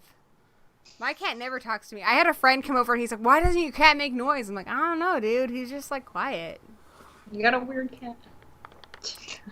My dogs make No, a lot of Callie's noise. just a jealous type. She does the same thing. I can't have her in the room when I film because when I'm talking to the camera, she's like, meow, meow, meow, who are you talking to? And I'm like, That's how my "Shut dogs up, are." I'm not talking to anybody. Like, Aw, cute. just like attention. She's meowing at me. Well, Vicky, do you feel satisfied with our answers? Yeah. Even though we trailed, but Why is it Yeah. so No, dark you there, guys answered Vicky? my question. Vicky, why is it so dark in Florida? Because it's nice. It's not. It's really dark. Is it night 10:30 there? at night. 30. I thought Florida was hot and like sunny and stuff. Why is it so dark, Vicky? Well, it's still hot. It's just nighttime. When the sun goes down, the heat goes away. Is it really that? Because it's daytime here, and you know. Yeah. It's me. But you're in the future, huh? Because you're on the East Coast, huh? Yeah, well, Emma's So more what's it like in the future. future? Sunday where I'm. All right, East Coast. Emma, I feel like you have a question for us. I already did mine. What the fuck was your question? oh yeah, you did. Do I yours. started the whole Gale switch. Oh yeah, oh yeah. Lizzie, did you have a question? What? Lizzie's next. Lizzie, did No, you have? I have left to bounce off of you guys. That's what I. You don't do. have anything that you want to bring up? Any kind of topic You can from just ask Scream? us 'Cause- anything. You want to ask us about the Greasy Strangler? That's fine. I'll talk about that. I don't know. Vicky, Now I look feel at what the pressure. Oleg said. You get all quiet. I don't know. I can't think it. Oh, you alright? This is Ghoul-Aid. It's the official drink of Ghouls Night Out. Ghoul-Aid. Get your ghoul on. Sorry, we're not sponsored. But maybe one day. It should sponsor you. Wow, Lizzie, it's like your aesthetics and everything. That's insane. What? What are you talking about, Emma? You just held up the thing. We could only see it for the first time when I'm looking at you on the delay. The Ghoul-Aid. Like, It's you mean I look like the Kool-Aid same man? aesthetic. 'Cause that's the nicest thing anyone's ever said to me. No, I mean the writing on there. It's like the same as like your kind of font and it's got the purple background. They You've got should the purple background. sponsor me, don't you think?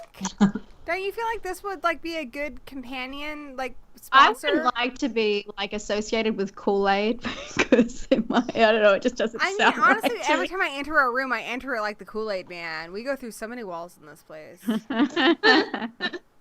Not having the Lizzie, I feel like you are a wonderful, creative person. And you've been on the show this much, so I want you to ask any goddamn thing you want. I don't care what it's about. If it's about YouTube, if it's about the movie, anything. It's all you right now, girl. I don't like that kind of pressure. It's not pressure. You can ask anything. You can ask our damn shoe sizes. It's all you. Even if it's stupid, it'll at least be funny. There is no pressure. Do you want me to come back to you later so you can think about it? Yeah. If I think of something, I'll yell. Because I don't want to put pressure on you, because you're my buddy.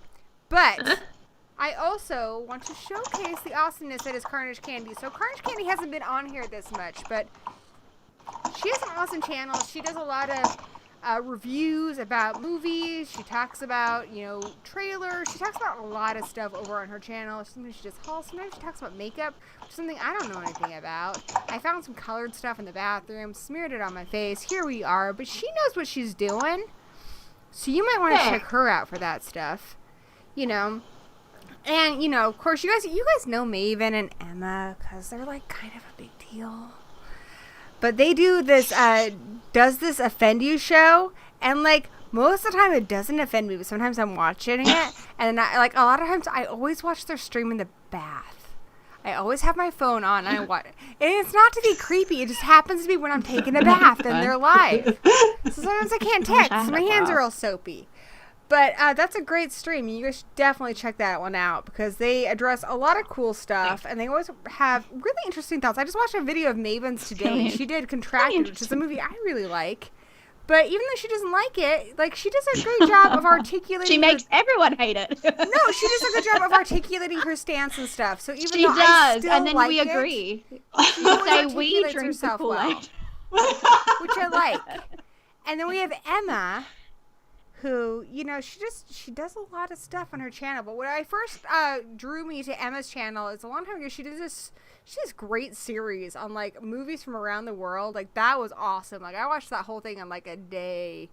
And my husband was all like, what do you watch? And I'm like, I don't know. This chick's talking about these movies from around the world, and it's pretty good. And I haven't seen all these movies. And then I had a list of movies, and then there was homework.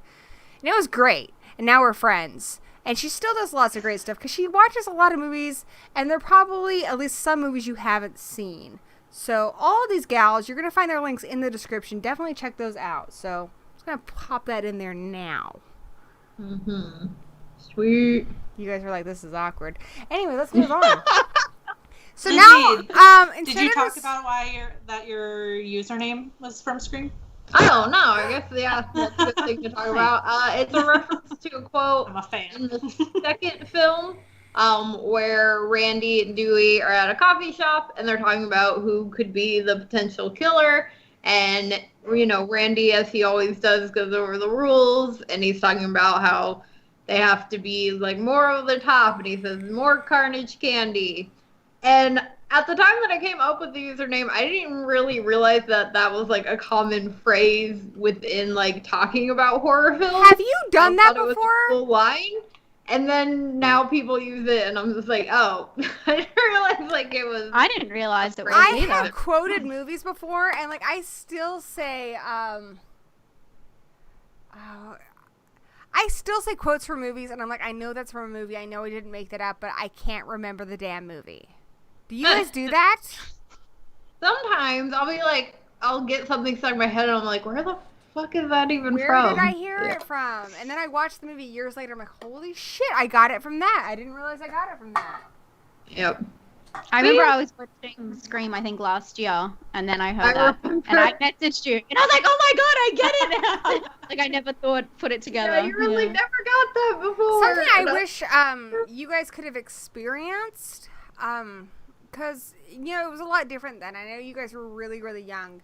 But what was great about Scream, like, there was this, like, buzz, you know, because it was a long time since there had been anything I could get excited about. The last time I'd gotten excited about something, and it sounds really stupid now, but I was super excited about American Wolf in Paris. You know, I watched the MTV music videos. I watched the interviews on TV. I recorded on VHS all of the trailers. I was so pumped for this movie.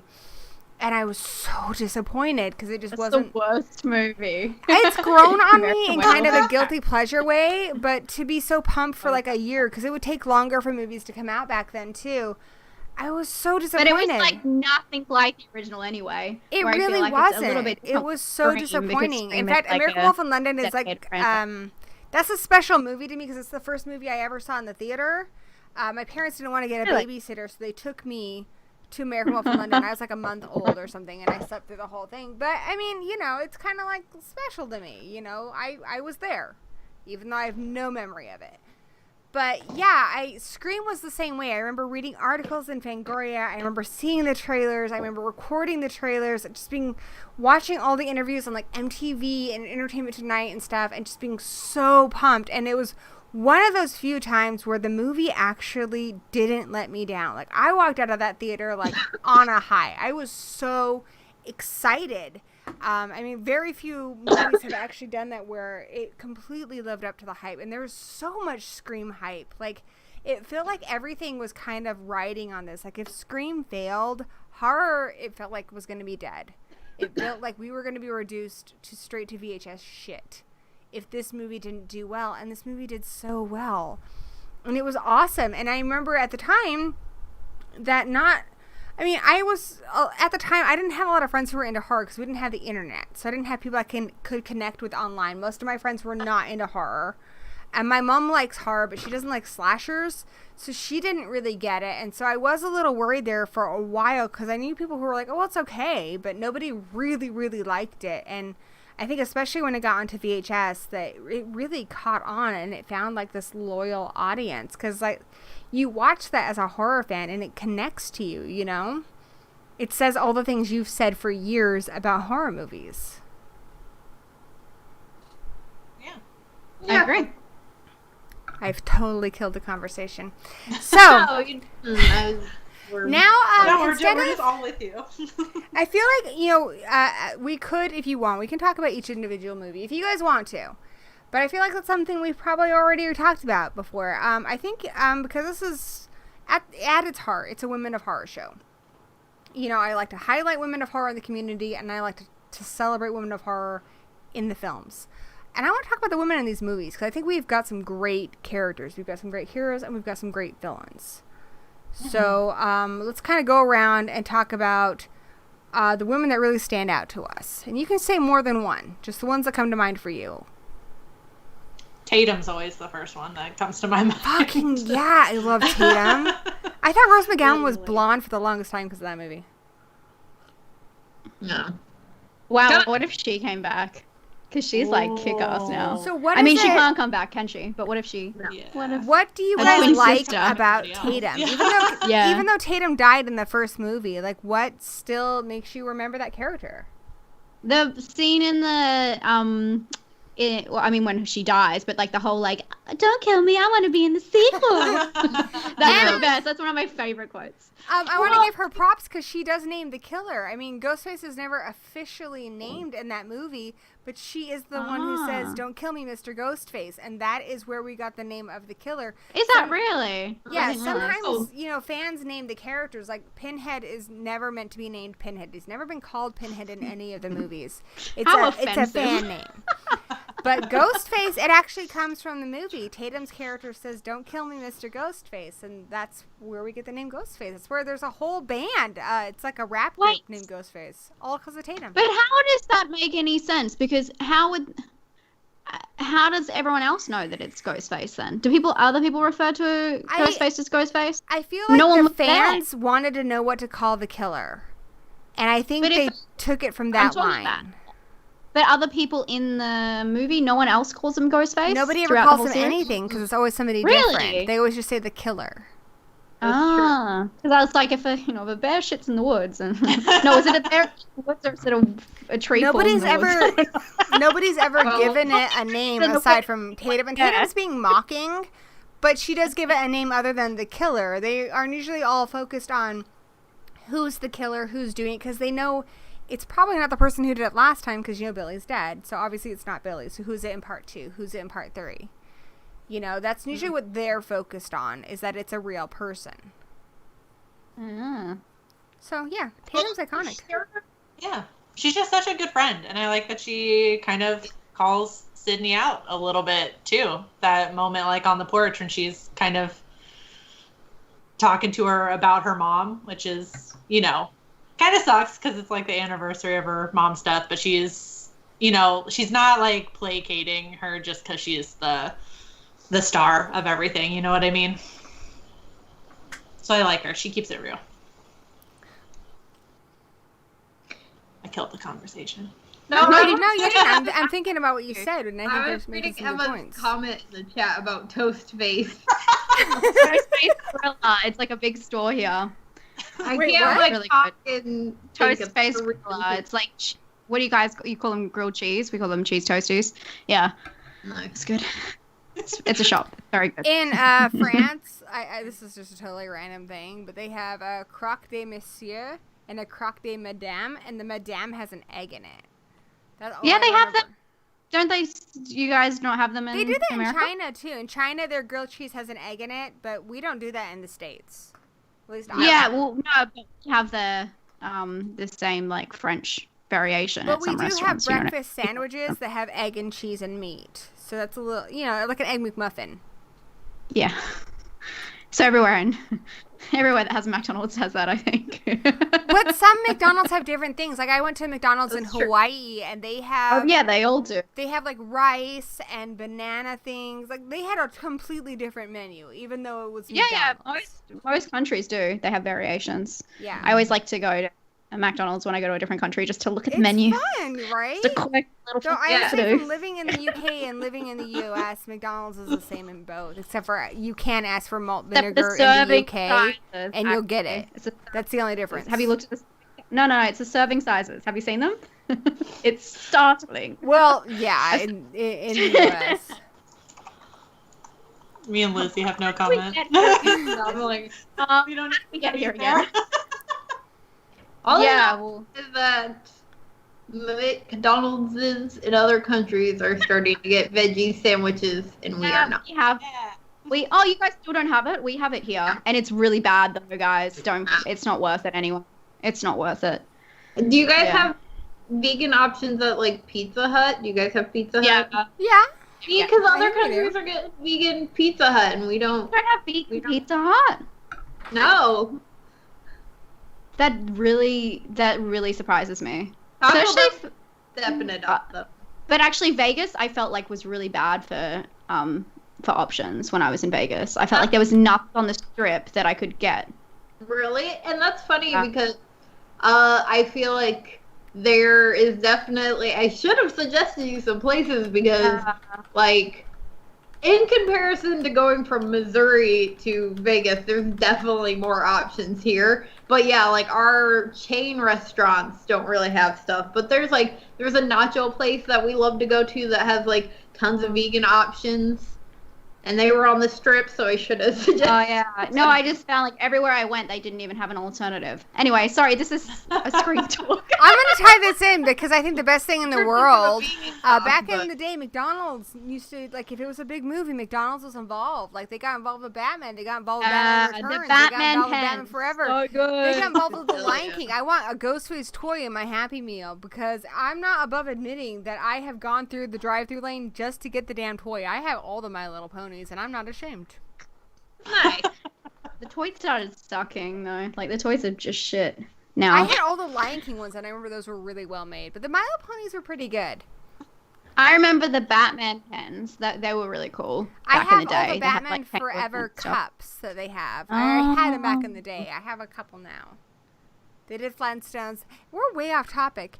So, Emma, Nice. women in the Scream franchise that stand out to you. I mean, you know what I'm gonna say, so like. Why I'm Gale? only- What is why it? Gale? Well, you The mentioned. Gale. Okay, mention Gale. somebody I'm- else because you have a lot to choose from. It's not like there's It's a just limited. Gale option. though. Like that's the only reason I watch the Lizzie. show. I mean, I like Something- Sidney, and we already talked about what's her face? Rose McGowan. Why don't was Tatum. Yeah, Tatum. So I'm gonna list Um, off some characters here and maybe inspire you to talk about some of these people. So in the first one we've got Tatum, we've obviously got Sidney, we've got Gale. In part 2, there was an interesting turn, and this is one of the reasons I hated part 2. When I saw part 2, I was fucking pissed. A, that they killed Randy. That pissed me off. And 2, What? that Aunt Jackie from Roseanne was the killer. Like, I didn't care that it was Billy's mom, but I thought she was a terrible fucking actress. And I thought that conclusion sucked some serious dong. Like, it sucked I do all have the one. dongs. They ordered a bag of dongs, it sucked them, and then I had to leave completely pissed off. But now it's grown on me, and it's got a beautiful aesthetic, and everyone's got cute 90s hair, and there's, there's a lot of good things I like about it. But at the time, I just felt totally disappointed. I did have one. Drew Barrymore's character. I love Casey.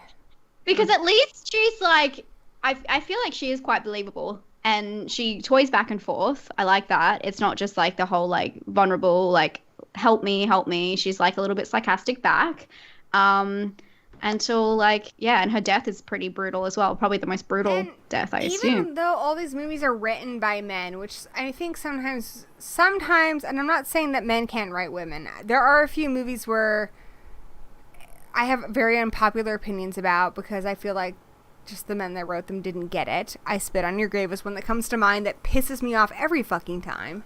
But that's a story for another day. But I feel like a lot of the women in these movies are written really well. Like, I feel like even Casey, we get her. She's not dumb. She's not a throwaway character. Like, we get her. Like, even when she says Jason, like, honestly, if I was in a high-pressure situation, that might be what I would say. Even though I know it's fucking Mrs. Voorhees. I've seen the movie a billion fucking times. But when someone asks you who's the killer in Friday the 13th, that's what comes to mind. Especially if you're worried about your life. Like, I totally get it. Also, you guys probably don't remember this because you're a wee little tots and you're watching, like, whatever kid shit was on TV. But we used to have MTV Movie Awards. And that year that Scream came Those are out... still on. What are you doing? Yeah, they're still going. Okay, this was dude. new at the time, all right? When you were playing with your Build-A-Blocks and crap. Anyway, they were pretty fucking new. And they did a Scream parody because Michael Myers was the host, and it was really funny because they asked, like, who was the killer in Halloween? And she's like, Michael Myers, and it's actually Michael... Oh, so funny. So funny. Yeah, that was on. I think I've seen that clip. I thought that was like a news thing. Yeah, because I It saw the was clip on too. the looks she's MTV being Movie interviewed. Awards. Oh, was it? Yeah. It looks like she's being interviewed in like a studio. But yeah, no, I've seen that clip. That's They pretty reenacted fun. the whole scene, and he did it. So maybe they made a playback to it later on in a studio, but on MTV Movie Boards, they basically redid the whole scene, just kind of cheap looking. That's so awkward. Yeah. Blast from the past with Gory. I was in the past and you were just babies. I remember shit that you don't remember. You're welcome. Well, since in Buffy, let's talk about our girl, Sarah Michelle Gellar. There you go. CC. I just love that she's in there. She's Yeah. great too. That's all. I mean, even her character gets maybe maybe 10 minutes at the most of screen time. But I feel like we know she's got a story. She has a story. She's concerned because she's the sober sister. And there's somebody that I think she kind of has a relationship with that she knows has problems with addiction. And you can tell there's a backstory. And what I like about Scream is it doesn't treat us like we're idiots and it doesn't over-explain it. We know she's got history with some guy and she thinks that the guy on the phone is this guy. And that's why she's kind of going into this because she thinks that person's in trouble. Like, I think that was great writing. That's great. Kevin Williamson doesn't get enough credit for how good he is at writing. He's really fucking good at writing. Mm-hmm. Yeah. Yeah. I wish he would direct this one. I mean, he did direct Teaching Mrs. Tingle. He can direct. That's not a terrible I love that movie. It's great, right? I like that movie. I'd be all about him directing this movie. Kevin Williamson, you don't watch this shit because this is a really tiny YouTube channel. You got better shit to do. But, you know, I don't know. If you happen to hear about this, you know, maybe direct Scream. I'd be cool with it. I'll use my time travel fridge and get you some Dunkaroos. Promise. Some Kool-Aid. If Australia lets me, because apparently they own everything kangaroo, but it's a thing. Holy shit. Side note, Emma, do you guys own Kangaroo Jack, or do you reject that shit? I don't think we even have it, to be honest. That's really good, because Kangaroo Jack that's the movie thing? Yes. The movie. Yeah, I watched don't a horror isn't it short. actually Australian? It's just like isn't it just like But a it's got CGI a kangaroo kangaroo? in it. Yeah. I watched a horror But isn't it short. CGI? I did this thing, Danny and I did this thing where we were judges for a horror festival, right? Mm-hmm. And so we had to watch the movies. We watched like over 400. Are you talking about the 400 15-second shot?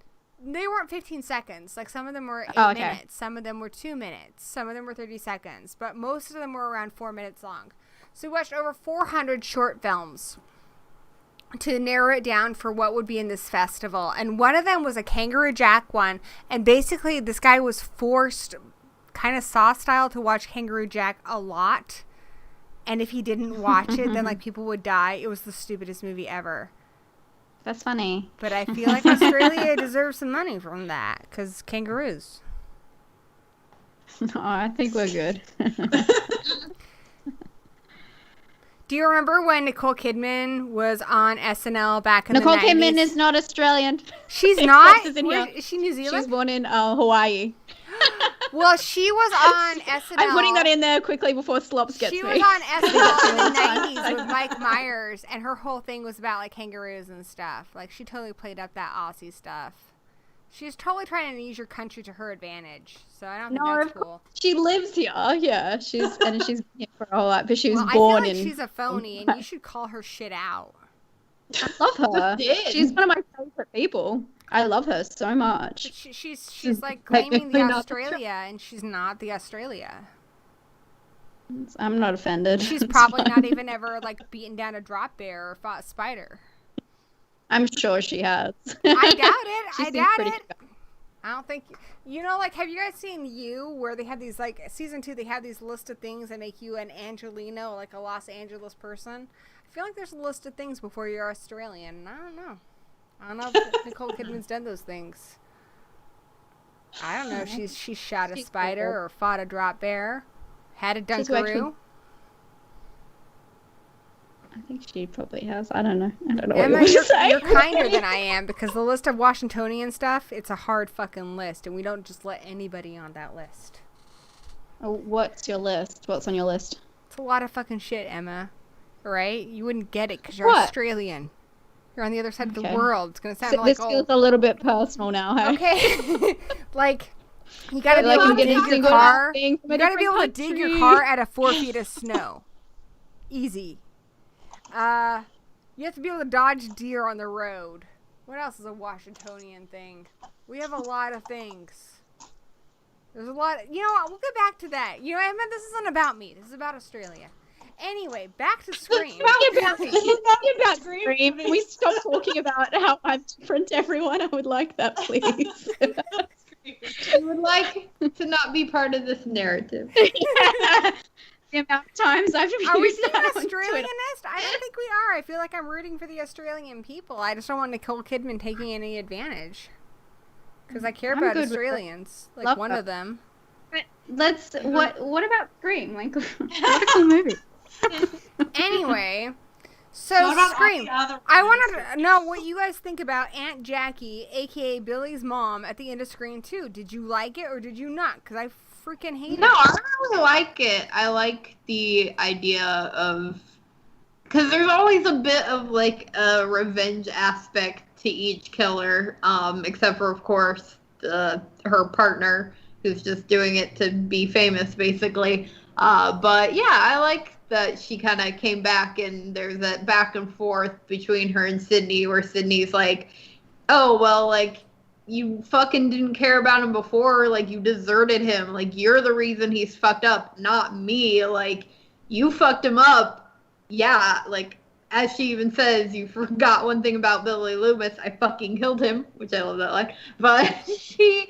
You know, and her mom's like, well, you know, now I'm upset. And Sidney's like, you didn't care before, but now you're upset? Like, now that he's dead?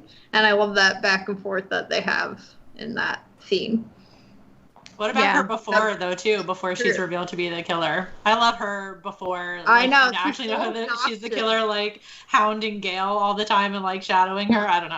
I feel like she's iconic. Yeah, it's a good setup that way. I totally agree. I really like that setup because you're thinking, like, man, she's fucking a bitch to her, you know? But you think that she accepts it as well because when she gets, like, pushed aside, she's like, oh, yeah, okay, like, sorry, like, and you don't know it's brewing. And so when you watch, like, it's a good for rewatching, I think, because you can see her in the background keep getting, like, pushed aside. You're like, yeah, she kind of got pushed to the edge. They had it coming. At the time I saw this in the theater, it wasn't the story, because I'm fine with it being Billy's mom.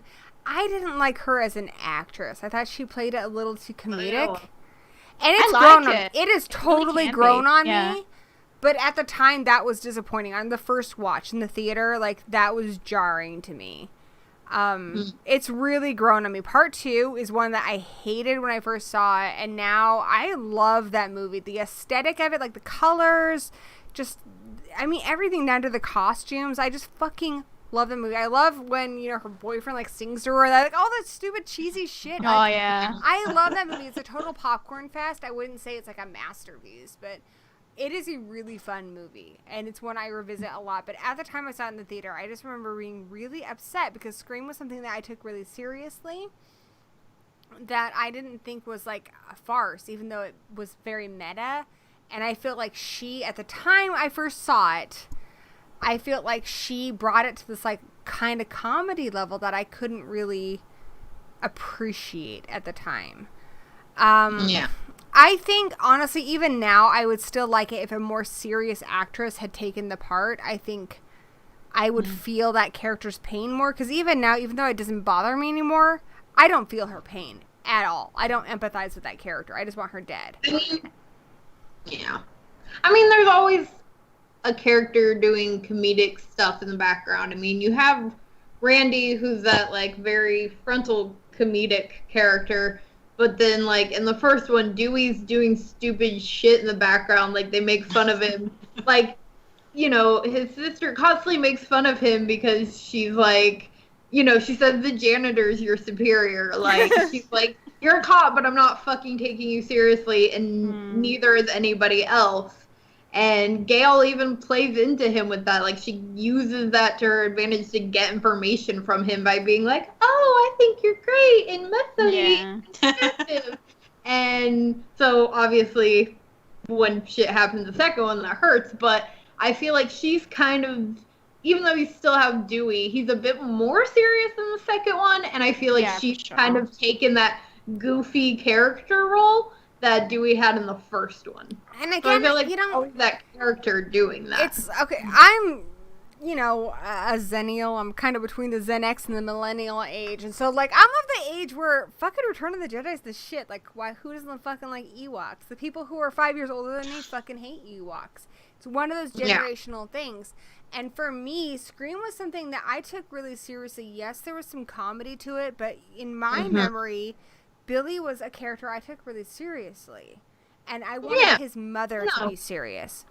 Like I said, I've softened to this film. I fucking love this movie now. But and also Randy being killed really upset me. But it's just one of those things at the time I saw it in the theater. I mean, have you guys ever seen a movie a first watch and you have an initial impression? And then you feel differently, like 5 or 6 watches down the line or after it's settled with you.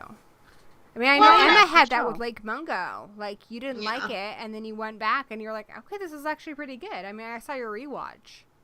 Yeah, I do that all the time with films, especially films like I had seen that 10 years before I rewatched it again. And Corky Romano'd, because I saw Corky Romano. Like, I read that shit. and I thought it was comic gold. I thought it was the best fucking thing I'd ever seen, and I bought it, and then I watched it again. I was like, what the fuck did I do? This is garbage. Really? I love that film. But Being quirky no, and and money. I think the thing is that I think that, and like you said, it grew on you, and yeah, we don't have the experience of seeing it in the theater, so it's definitely different for us.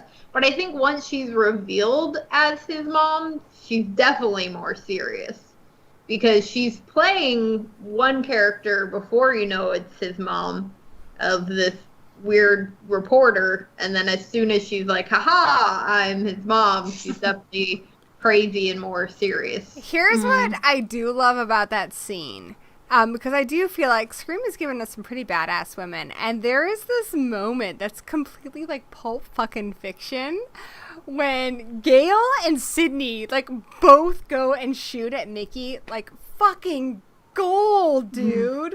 Like that is a Pulp fucking Fiction moment. Like that was like, as disappointed as I was about Randy dying and everything else, like that moment was cheerworthy. I love that. That was. And I've killed the conversation, so I'm going to move right along to Sorry, I talking keep about- trying to agree with you. Yeah. We agree. I just think there's so many, like, we just trying not to talk over each other. Yeah. You guys, I feel bad because I do talk a lot. This is not a show where you need to wait your turn.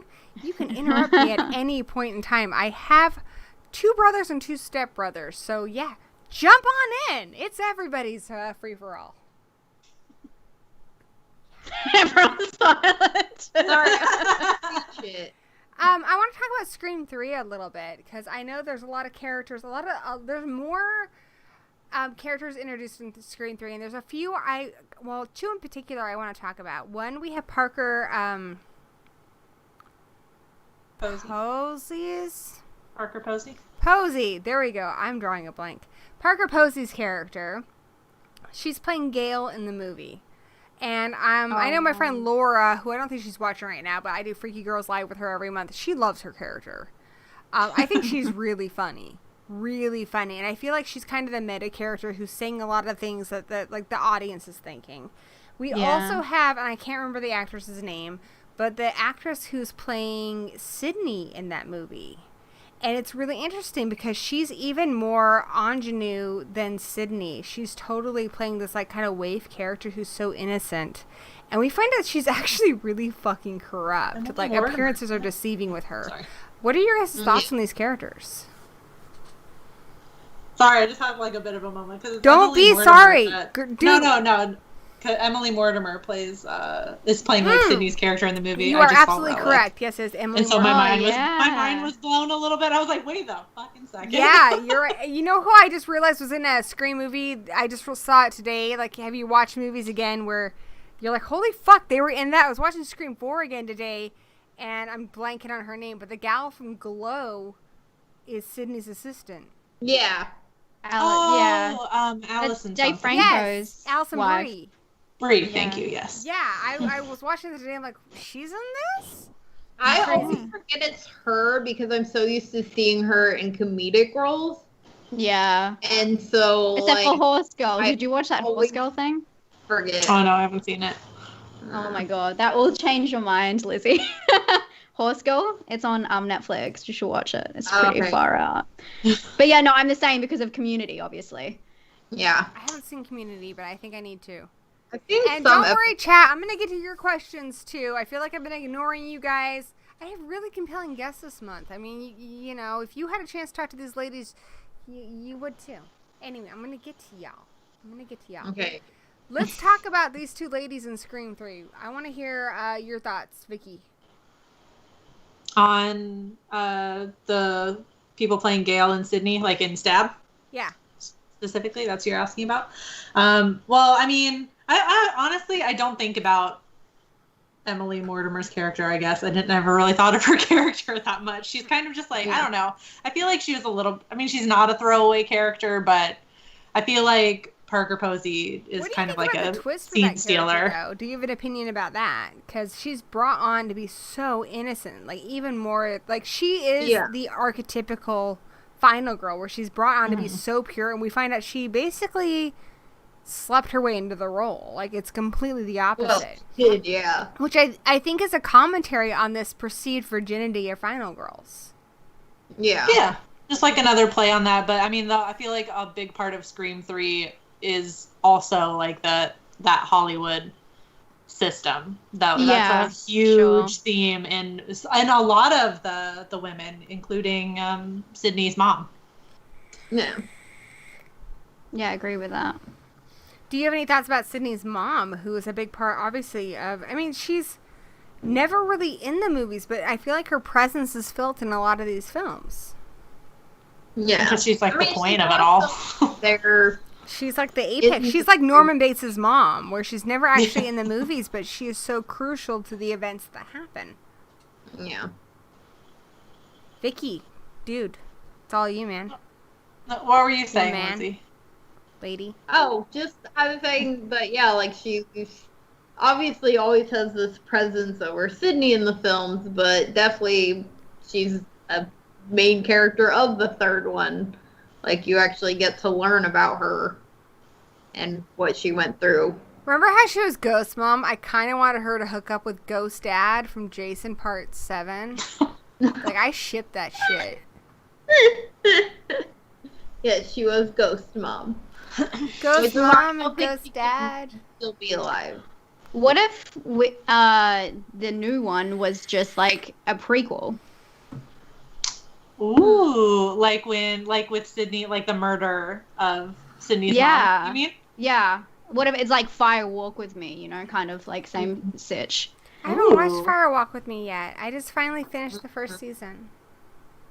I thought you had watched all of Twin Peaks. Just because I'm old doesn't mean I've seen everything. No, it was more because you're like location, you're near, and you've gone to the diner isn't and that stuff. really stupid? Because that's like we have a few claims to fame here in Washington, and one of them is Harry and the Hendersons, and another one is Twin Peaks. I've been to the Twin Peaks diner, and I did finally watch the first season, but I still haven't watched the I didn't know that. Well, the movie is just the prequel. It's not a spoiler. It's just the prequel. So it's just everything that happened that goes into the series. So since we were talking about a remake, a reboot, and all that kind of stuff, maybe a prequel would be the thing. And maybe the reason Sidney's not in there is because it's not actually about her. That wouldn't be a bad idea. I mean, my only thing with that's definitely interesting, and prequel would be kind of cool, is that we already kind of know what happened there, though. Because the characters. But sometimes people like to see it play out, you know? That's and true. maybe it's not what you think it is. Maybe it's like, you know, there's two sides, there's three sides, you know, that side, this side, and then the truth. And maybe it's somewhere in between. And we still never really know, like, the whole story. I mean, we've heard Cotton's story, but, like, we've never heard Maureen's story from her own mouth, because she's been dead.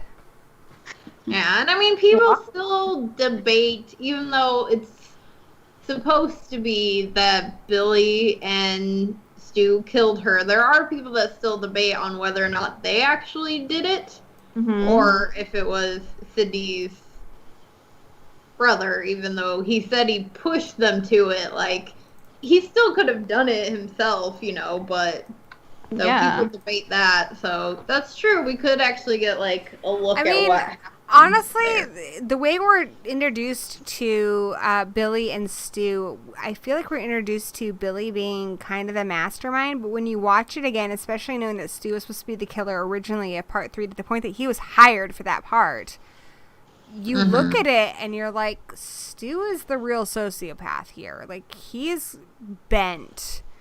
And, you know, I want to see that character come back, because I feel like there's a lot more to explore with that character. And the fact that we saw a TV dropped on his fucking head and he was scheduled to come back for a return character in part 3, I think that means that any character can come back. Tatum can come back. You know, anybody can come back. Maureen can come back. I saw a TV dropped on the man's head and he was cast for part 3. So anything's possible. True.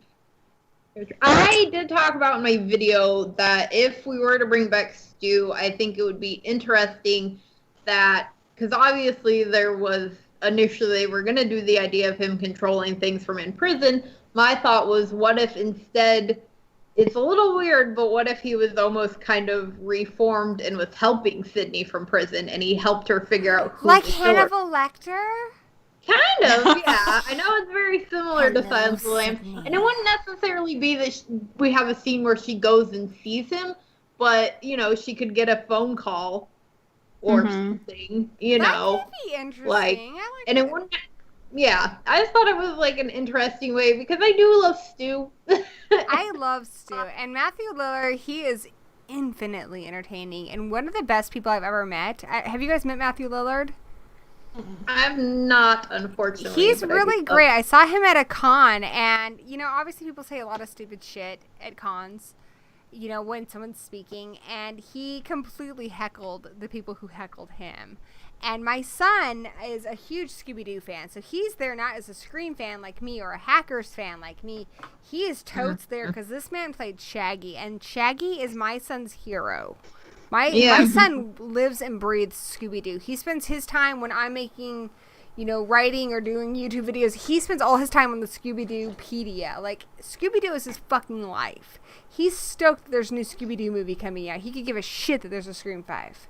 So meeting Shaggy was like the ultimate, and he was speechless in this man's presence, and especially because he's heckling people, you know, people who are heckling him.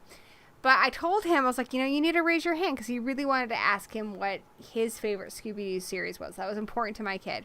So he raises his hand, and he's even a little shaky. And even I was a little nervous, because Matthew Lillard's funny. I was like, please don't be mean to my kid. Yeah. But all these people have their hands up, and he's like, little man, what's your question? And my son asked him, what's your favorite Scooby-Doo series? And he says, Mr. Incorporated. And he walked right up to my kid.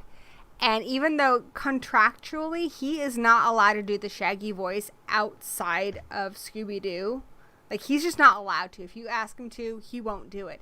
He did it in my son's ear. Like, I don't even know what he said. I just kind of heard him doing the voice, and my son was so chuffed. And then the next day, we met him for an autograph, because I was also there as a panelist, so I didn't have time to do that stuff. But the last day, we went to go meet him for an autograph, and I bought my son an autograph and a picture with him. And he remembered him. He's like, oh, it's little man from yesterday. And my son was also the youngest panelist ever at Crypticon. He was on a panel about introducing children to horror. So he had his own badge and everything.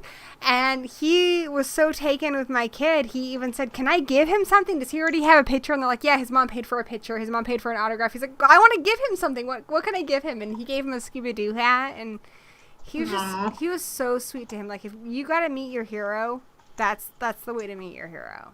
So, totally went off topic, but I really wanted you guys to hear that story. And, yeah. You guys are probably totally bored now. So. No, that was cute. No, very cute. Really cool guy. I want to see him come back. And he did mention something. He mentioned something saying how he was upset that in Scoop he got recast for the part. He said, yeah, I saw that on Twitter. A big part of actors getting roles, and this is something you guys can do in the chat, this is something you guys can, you know, hear.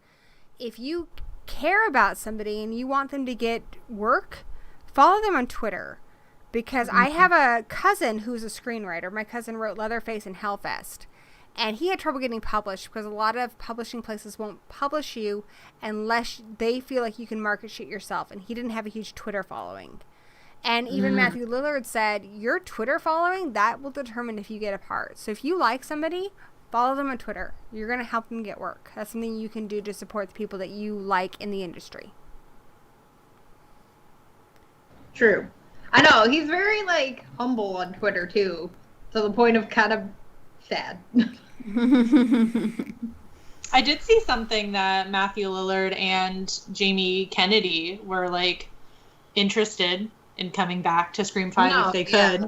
Or like, obviously not as their characters, well, that we know. Yeah. They could. Maybe, like, a little appearance. That would be cute. Yeah. Or, like, a little cameo or something. Yeah, I love that. If it was the last one, it would make sense too. Like, that would be really cool. Yeah. Oh man, I feel like that'd be the clue if we all, you know, if we start to see all these people in the background, we're like, oh fuck. They just show up at like Sidney's funeral.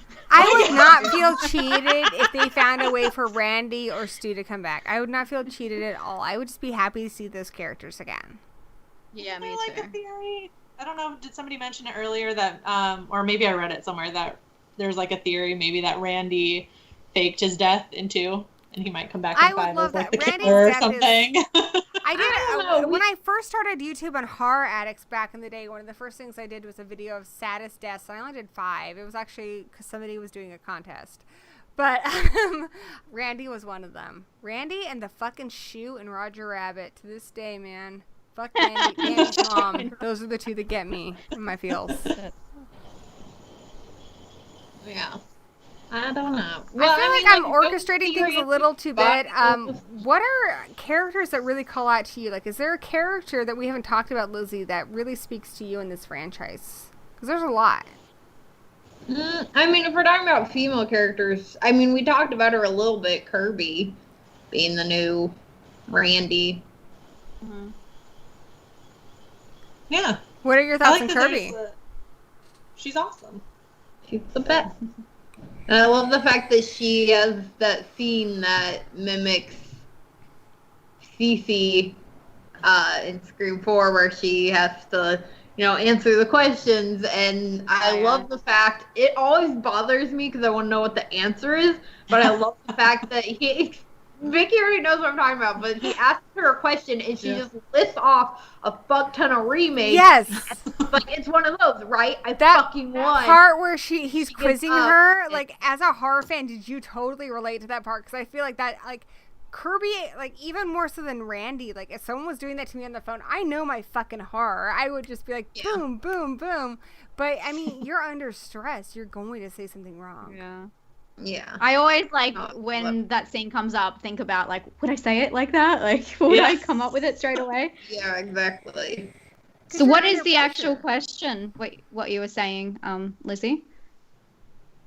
What was the actual question on the phone? That I love her character. That's it. No. What was the question on the phone that you talk about? Yeah. I'm trying to remember what exactly it is. He said. Do we ever hear the full question? Because she cuts him off. He said, he says, "What is the horror remake?" Remake that. Yeah. He goes, "What's the horror remake that?" And then she starts. Okay, I see what you're saying. Yeah. She it was one of those. So we don't know what the question was. Okay. Yeah. And crazy. The answer is either. It was somewhere in there because. And I like that even though she's a horror nerd, you can tell at that moment she doesn't give a shit. Like, at that moment, she's more concerned about the people involved, and it really is her undoing it. It's really sad. Mm-hmm. Yeah, just sad. No, I know. Somebody, B mentioned in the chat that I kind of skipped over in part 2 was Hallie. And at one point, all the Scream movies, because I believe in Scream 2, they even had a different script in case it got leaked.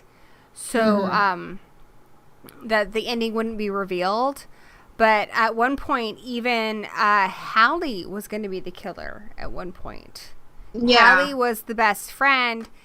And, Hallie, she has some great moments in that movie. Do you guys have thoughts about Hallie?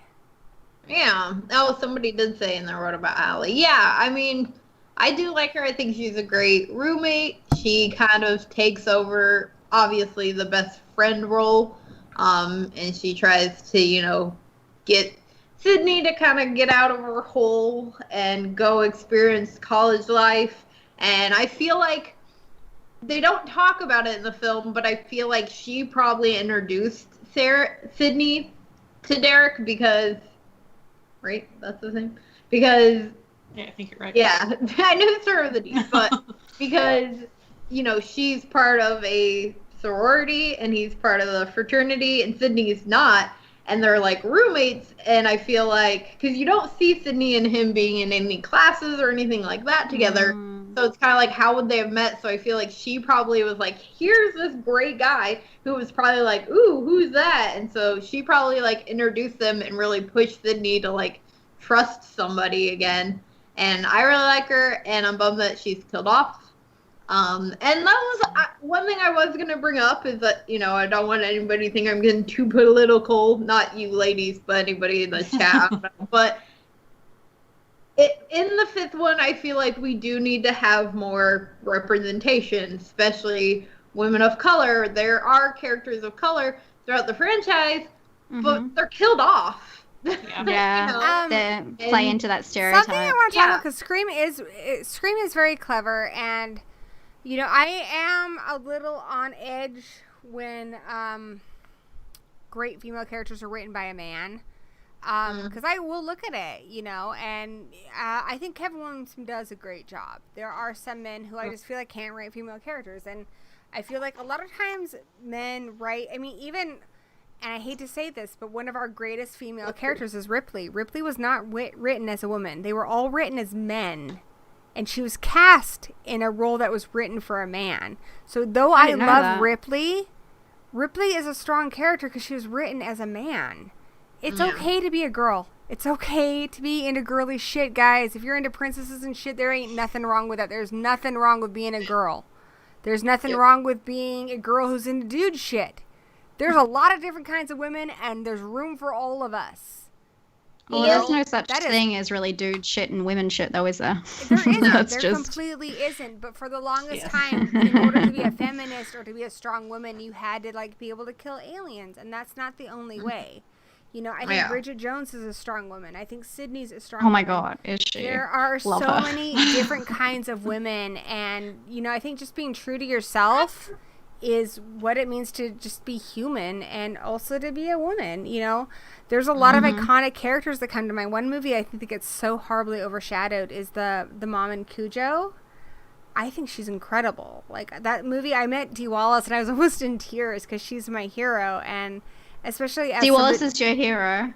Yeah, I didn't know that. Her and Barbara Crampton, but especially Dee Wallace because I was a single mom for so long, and she has this scene in Cujo that it kind of made me feel okay. Vicky hasn't seen it. Don't ruin it. I'm not going to ruin it, but It's okay. I was a single mom. And I didn't want to out you, but I don't want it to be ruined for you. I was a single mom, and I was in college, and I was working full time, and I actually had the police come to my house because I fell asleep watching a movie with my kid, and my kid went outside, and my neighbor was scared.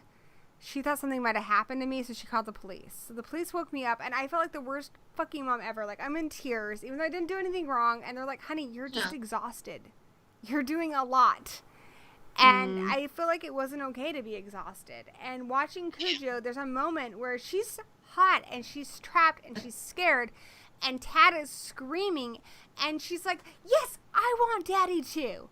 And that part, like, it made me feel like, it's okay to not be perfect. Obviously, she loves her fucking kid, but she's not fucking perfect. And I met her, I was like, almost in tears. I was like, thank you. Like, that movie made me feel okay to be me.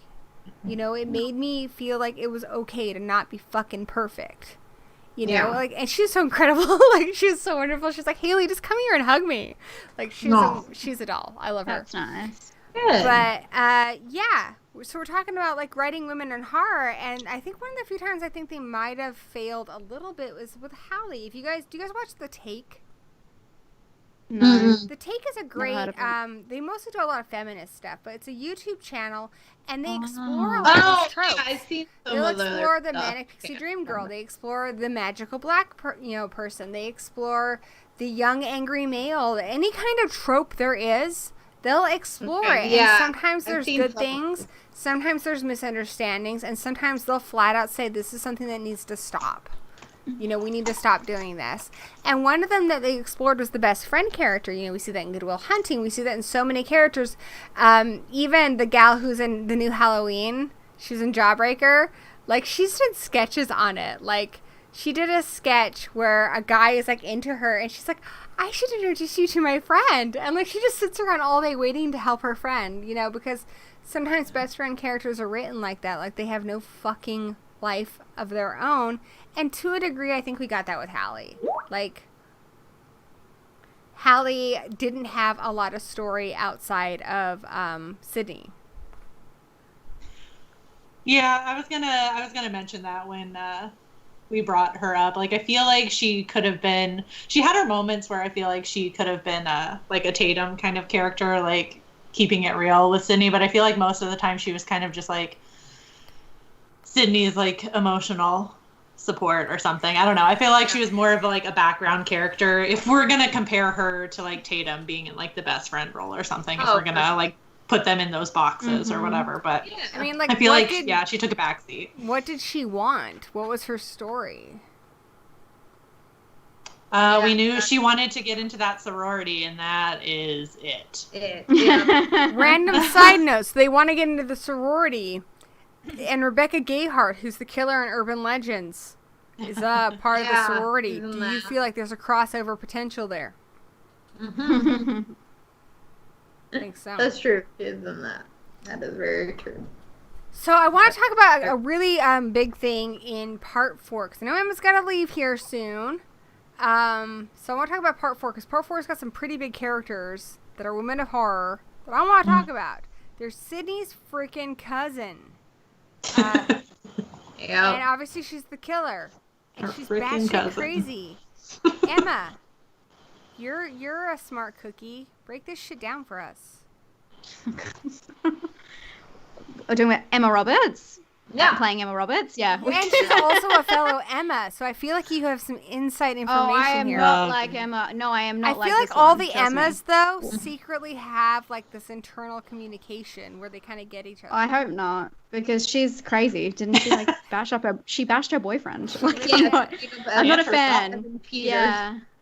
I'm not a She fan of arrested her. for domestic violence against them. Yeah, I'm not a fan of her. I mean, she plays the bitchy character 100, like Scream Queens. She's so good at it, because that is like, I feel like it's like the core, you know what I mean? And American Horror Story, she does it as well, especially in Coven. But I feel like in this one, she was great. She had us all fooled. Like, I was fooled.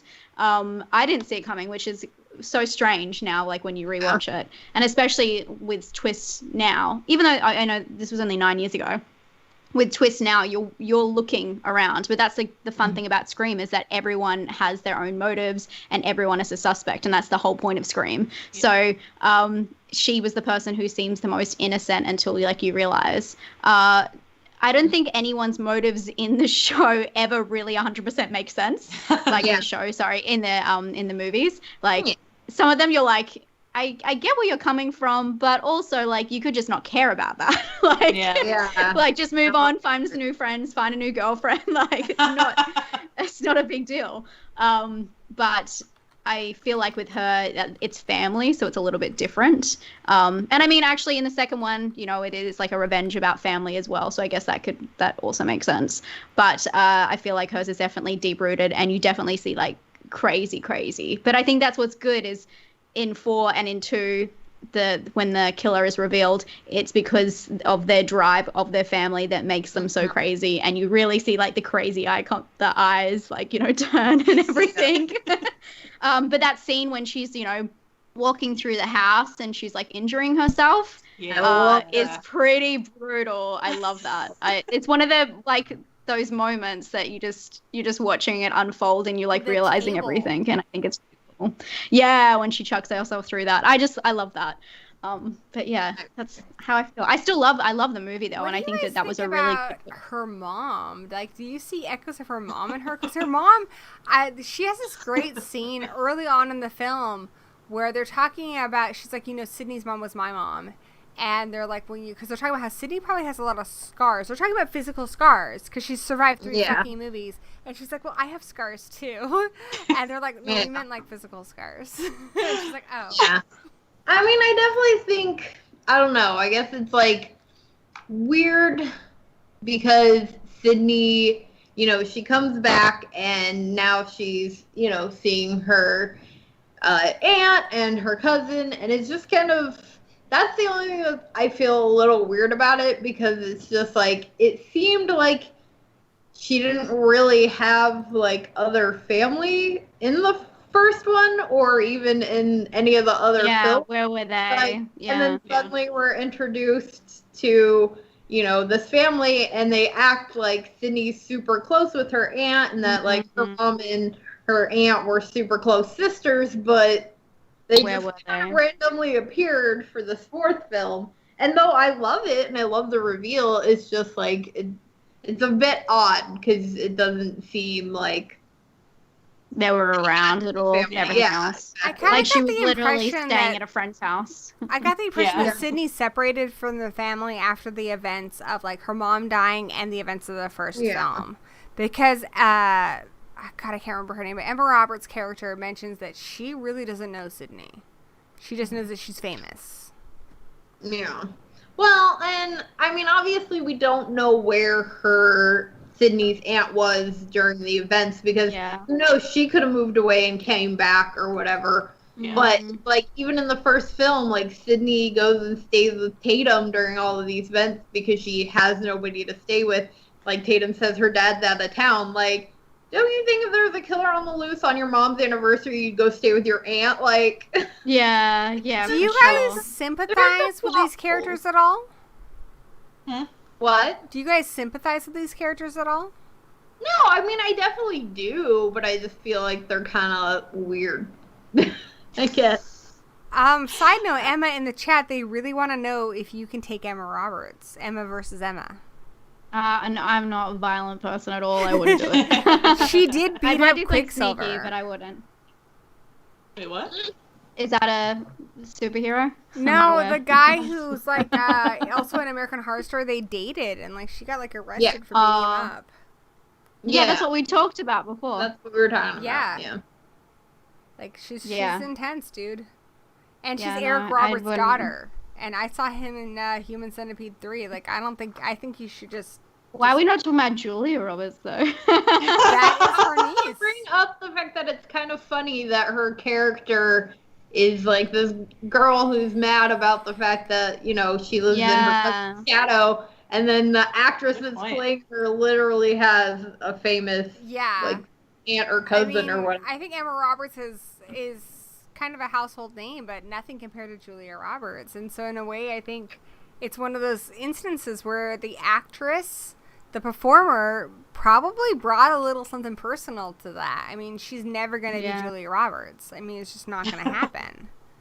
But to be honest, probably being in that, like, having a famous family has probably only helped her. It's not like she's had to break through herself. The difference so she's privileged from it, you know what I mean? She's not a nobody, so it's not like how the character felt. Yeah, so, exactly. I mean, I think, especially younger people probably know her better than Julia Roberts. You know, I think if you're like 18 years old, you know, you may not know Julia Roberts as well as somebody who, you know, would remember Pretty Woman and stuff when they were brand new. Because Julia Roberts hasn't done a whole lot as of late. That's true. Has she? What has she been? She was in Eat, Pray, Love. I'm just trying to think of, like... Yeah, she has, aside from the Ocean's films, she hasn't done too much in a long time. I like her. I do like her a lot, but I mean, she hasn't done a whole lot in a long time. But I mean, I can see that, you know, it kind of reminds me, you guys know the whole story of like Lon Chaney Jr., right? Of what? Lon Chaney Jr. is the son of, obviously, Lon Chaney, who was the man of 1,000 faces, who did Phantom of the Opera, and he was known for playing all these monsters in movies, but he forbid his son from acting. Like, he did not want his son to be an actor. His son wanted to be an actor desperately. And he's like, no, you're not fucking acting. Well, his dad died, and his dad was originally the person who they wanted for, like, Frankenstein and all these things. But, you know, he was sick, and so he couldn't do it, even though he was, like, kind of the most famous monster actor at the time. And then the Wolfman came out, and Lon Chaney Jr. got the part after his father had passed away. And it's interesting because the character is somebody who's been separated from his family for so long, and after the death of his brother is kind of invited back in. And like, it's kind of like this whole situation because, you know, in real life, the death of his father allowed him to be able to become an actor, like, to achieve his great dreams. And I don't know, sometimes the reality with the actors is similar to the fiction that they're portraying. Yeah, for sure. Well, you can definitely, and you can definitely pull any, you know, obviously everyone has very complicated and complex lives, so you could definitely, I know that Vicky and I like to pull stuff out of nothing all the time, so you can always relate something back to that, you know what I mean? You can always, especially with family, everyone has such a complicated family, I feel like something could be pulled out of that, for sure. Very true, very true. I also, I want to talk about Marley Shelton's character in part 4. What do you guys think about her? I think she's adorable. She's Dewey's deputy, and she makes the little lemon squares, and I feel like she's got a little bit of a crush on Dewey. Obviously, Gale's threatened by her. What are you guys' thoughts on her? I don't think she's threatened by her. She's like, I know you baked my husband all these little treats. I think she's just annoyed by her. And your lemon squares taste like shit. And he's like, your lemon squares taste like shit. Yeah. Anybody. That scene on the stairs is definitely like creepy when she's talking to Sidney. She's like, I was the last boy. But Nice little red Say hair. that again. Like, was she a ghost face? to be honest, I feel like she is kind of a throwaway character a little bit. She doesn't, I mean, I guess towards the end she kind of, well, no, not really, because she gets like shot and then hides behind the bed.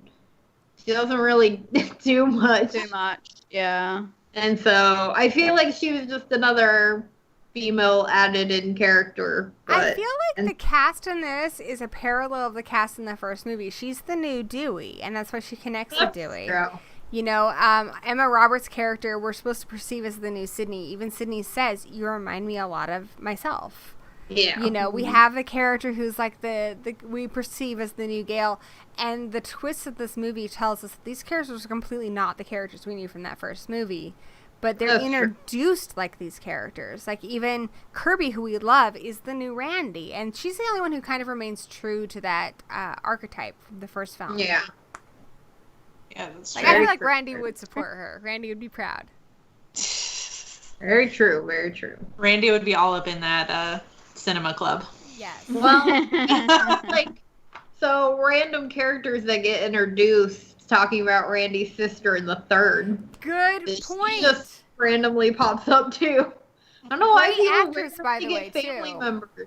Which, when you think about it, it is kind of odd though, because it's almost like a bit of an Easter egg. Like Randy, suddenly we have this sister character for Randy in the third one who's bringing them this tape, and everybody's like, oh yeah, we know her, and we're all like, we don't know her. But then that's funny because of course then you find out Sidney has a brother as well, so it's a little bit of an Easter egg when you think Her about brother's it. the guy from Felicity. What the fuck? I always talk about the fact that I like him and I like that killer. It's weird, but I like doesn't him bother me. enough that I like the actor though, so Scream 3's alright. Scream 3's a good beer and pizza movie. yeah. It's a good time. I mean, I don't skip it. I Rory always seal of watch approval. it. So So damn it. anything? So you mentioned Randy's sister. So did you feel like that was kind of throwaway, or did you like that addition? I mean, I don't hate it and I don't like love it. I love obviously the fact that she brings this tape of Randy. I just think it's another like weird thing of random. She's a great actress. I would have liked to see more of her. I love her in Hostel That's 2. true. I love her in Ghost World. She's a very talented actress that I Yeah. really thought she was going to be a bigger star than she actually is. 'Cause I haven't seen her in a while, but I would like to see more of her 'cause she's very talented. That's true. Yeah. And she's not brought back at any time either. Would have been nice to see her in part 4 as the new Randy. I Or feel just like in some it, actresses, if you're not a fucking swimsuit model, you just don't get the work. We saw that recently with Independence Day. Mae Whitman is the daughter of Bill Pullman in Independence Day, and they brought in fucking what's her ass from It Follows, which she's great. But why not Mae Whitman? I don't get it. I don't fucking get it. She's a working actress who's fantastic, so I don't fucking get it. You know, and I sometimes feel like if you're not that Sports Illustrated swimsuit model body proportions, you don't get the work you deserve, is my thoughts. Maybe I'm jaded. It's possible. It could be other things. We don't know. I heard that Aerosmith song a lot back in the day when y'all were in your cribs. Isn't that Armageddon? What are you talking about? What did you say? Jaded? I know. No, she's talking about Jaded. Jaded. Oh, okay. Jaded. I was like, wrong soundtrack. Emma, they played that Aerosmith song from Armageddon at my prom. Your mama probably Cool. sang that to you when you were a wee little baby in Australia.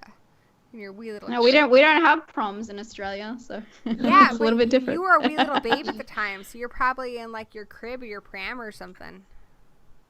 I don't get if this is an insult or what the fuck this is meant to be No, about, it's but just- okay. it's just thinking about how adorable you were as a wee little baby back when Okay. I was old. Okay, Gory. I don't know what you want us to say, Gory. I don't know. Yeah. I don't know. I don't know what you want me to say. You say whatever you want.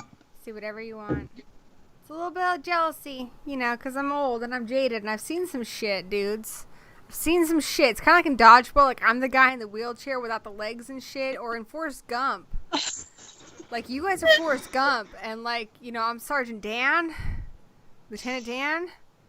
Ain't got no legs. You know, I ain't got no legs, and so, you know, I envy you young whippersnappers. Give him a bug. But Yeah, I have so many indoor plants here, so I've got, like, gnats everywhere. So glamorous. I am So you see feeling me like it, this though. all the time. And did you guys know I just turned 39? Like, I'm fucking old. Dang. I'm gonna be 40 next year. Y'all ain't gonna even talk to me unless you want me to buy you beer or something. Oh my god. What are you on about? I don't know. I don't think age really matters to any of us. I feel like you're the one who keeps bringing it up, Gory. We don't really care. I'm with you. I'm having a midlife crisis, obviously. Midlife. Mm. You're not even Quarter life. Midlife's like 50, no? I thought you had your quarter life crisis at 25. Maybe. Yeah. Your midlife would then be 50. So we're all done with that, right? I think so. Yeah. Wait, Lizzie, are you? I don't know. Sorry, Lizzie, I don't want to ask your age on your camera. No, I just said I just turned 30. Oh, there you go. So we're the same, yeah. I'm the youngest. I forget because we both have baby faces, Lizzie.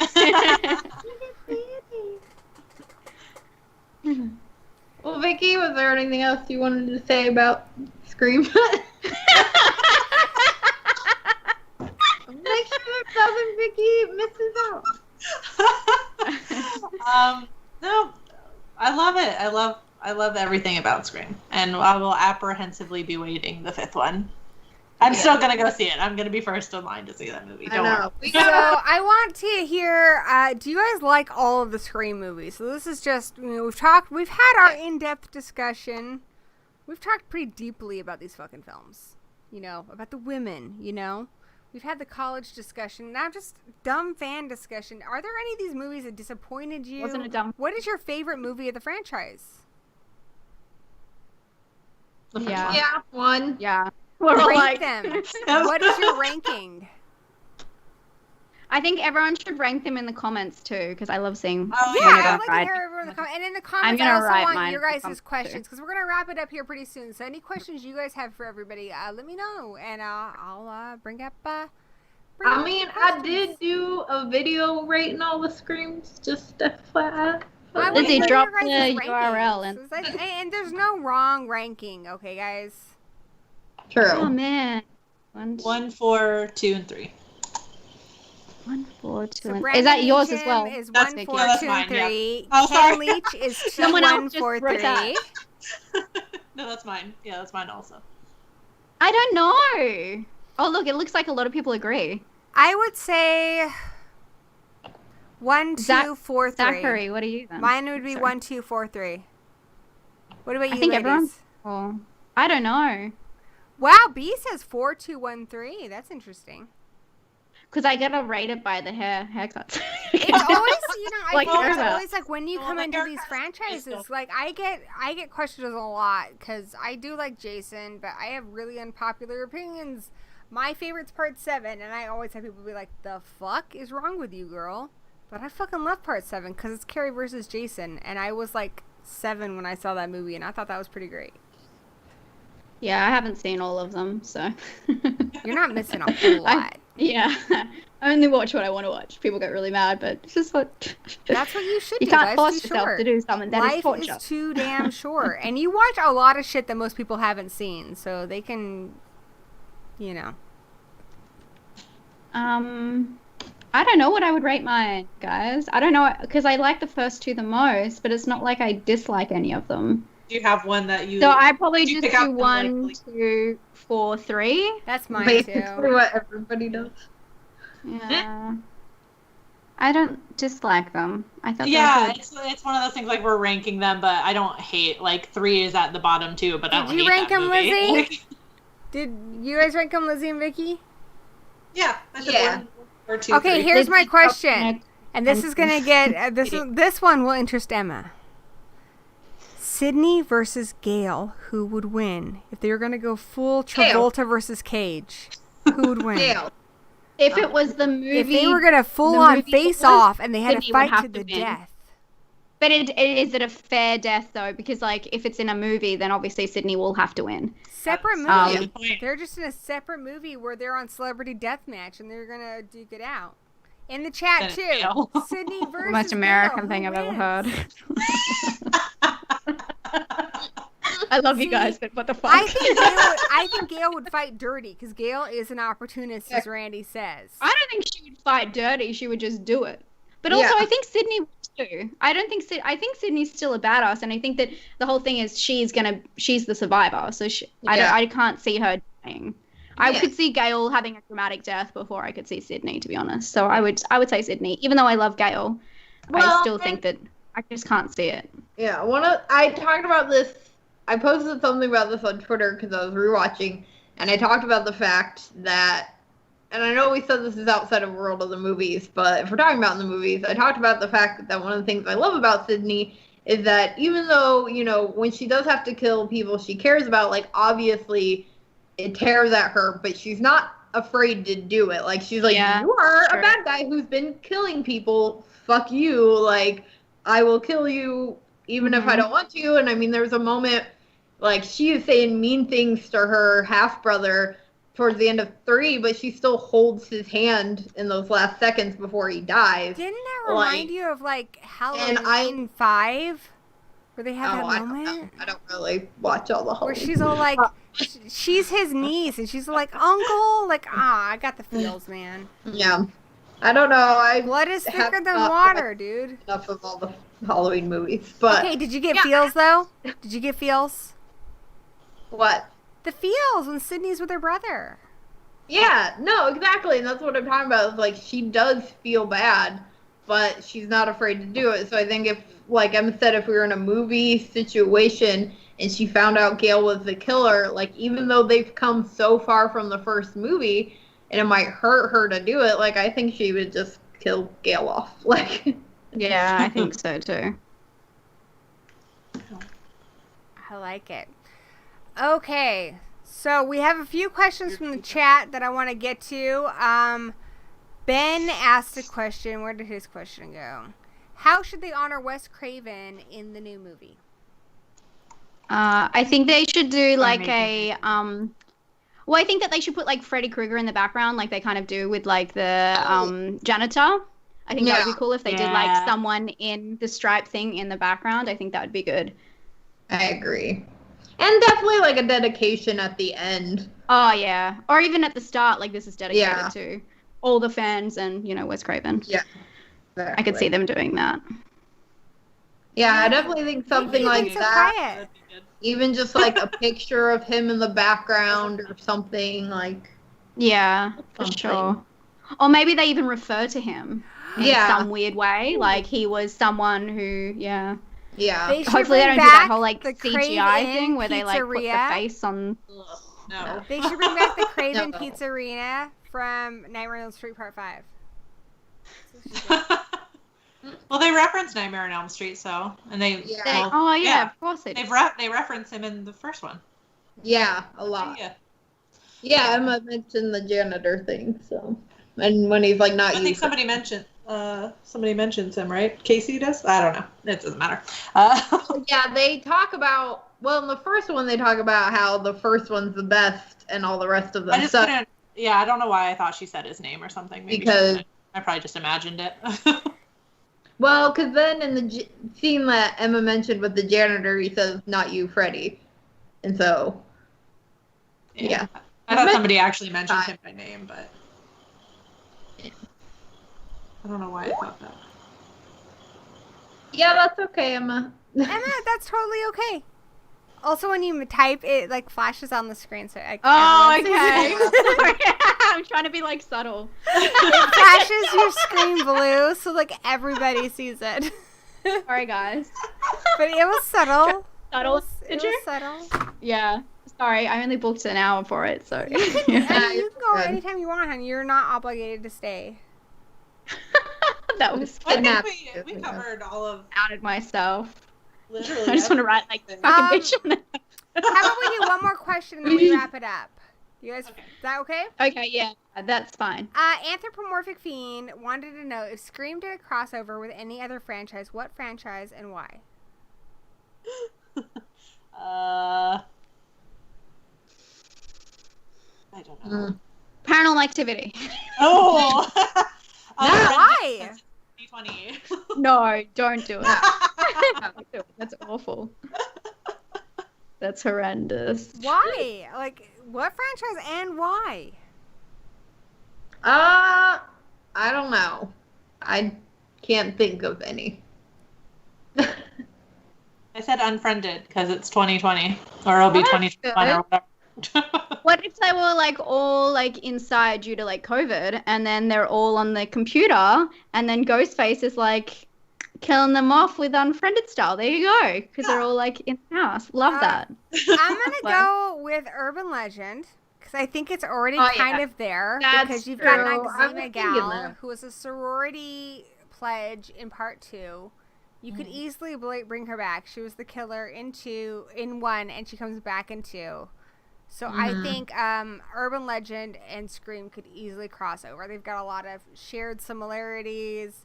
I think Kevin Williamson even wrote that movie, didn't he? I don't know. If not, it's definitely his style. But they have a lot of similarities. Yeah, I think it's they would been cross over really well. There's been 3 Urban Legend movies. There's 4 Scream movies. I think it would be a very good crossover. The only problem, well, in what way are we going to cross over? Because, like we talked about, you already have the actress from Urban Legend in Scream 2. Yeah. How are we going to Rebecca cross Gayheart? over the killer in 1?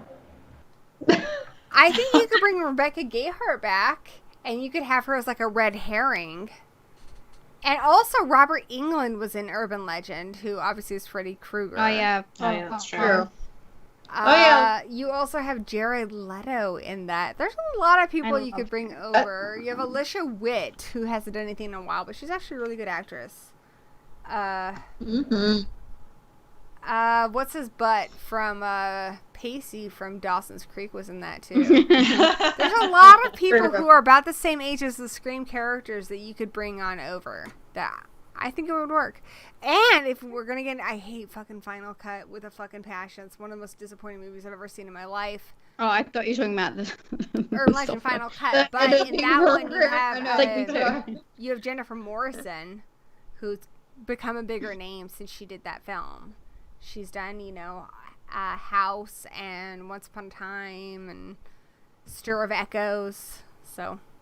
I think Emma's ditching. She's got to go. Oh, sorry. Ditching for good? Or is she just...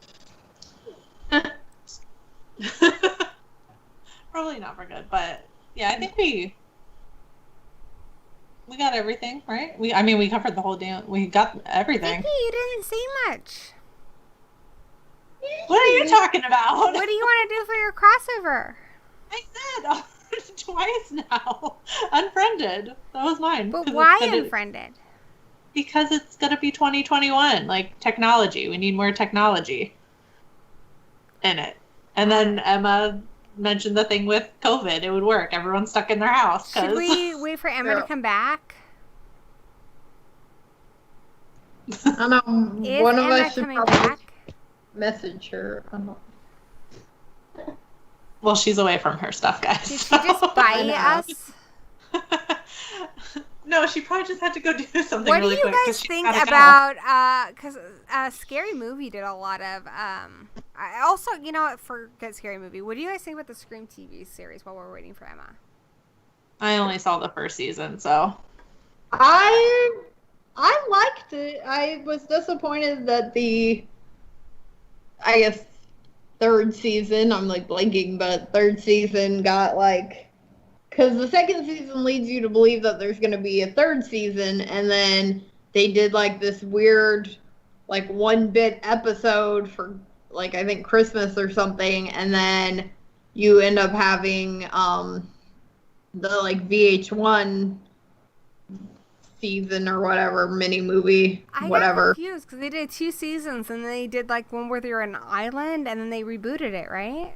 Yeah, that's what I'm talking about. So yeah, like they had the 2 seasons, which I really liked. I liked the characters. Obviously, the whole Ghostface mask being changed was a bit disappointing, but I kind of understand it, I guess. But I really liked it. I like it if you don't think about it so much as Scream, even though it obviously like copies a lot from the franchise. But How would you feel? And then How would you feel if characters from the TV show came into the movies?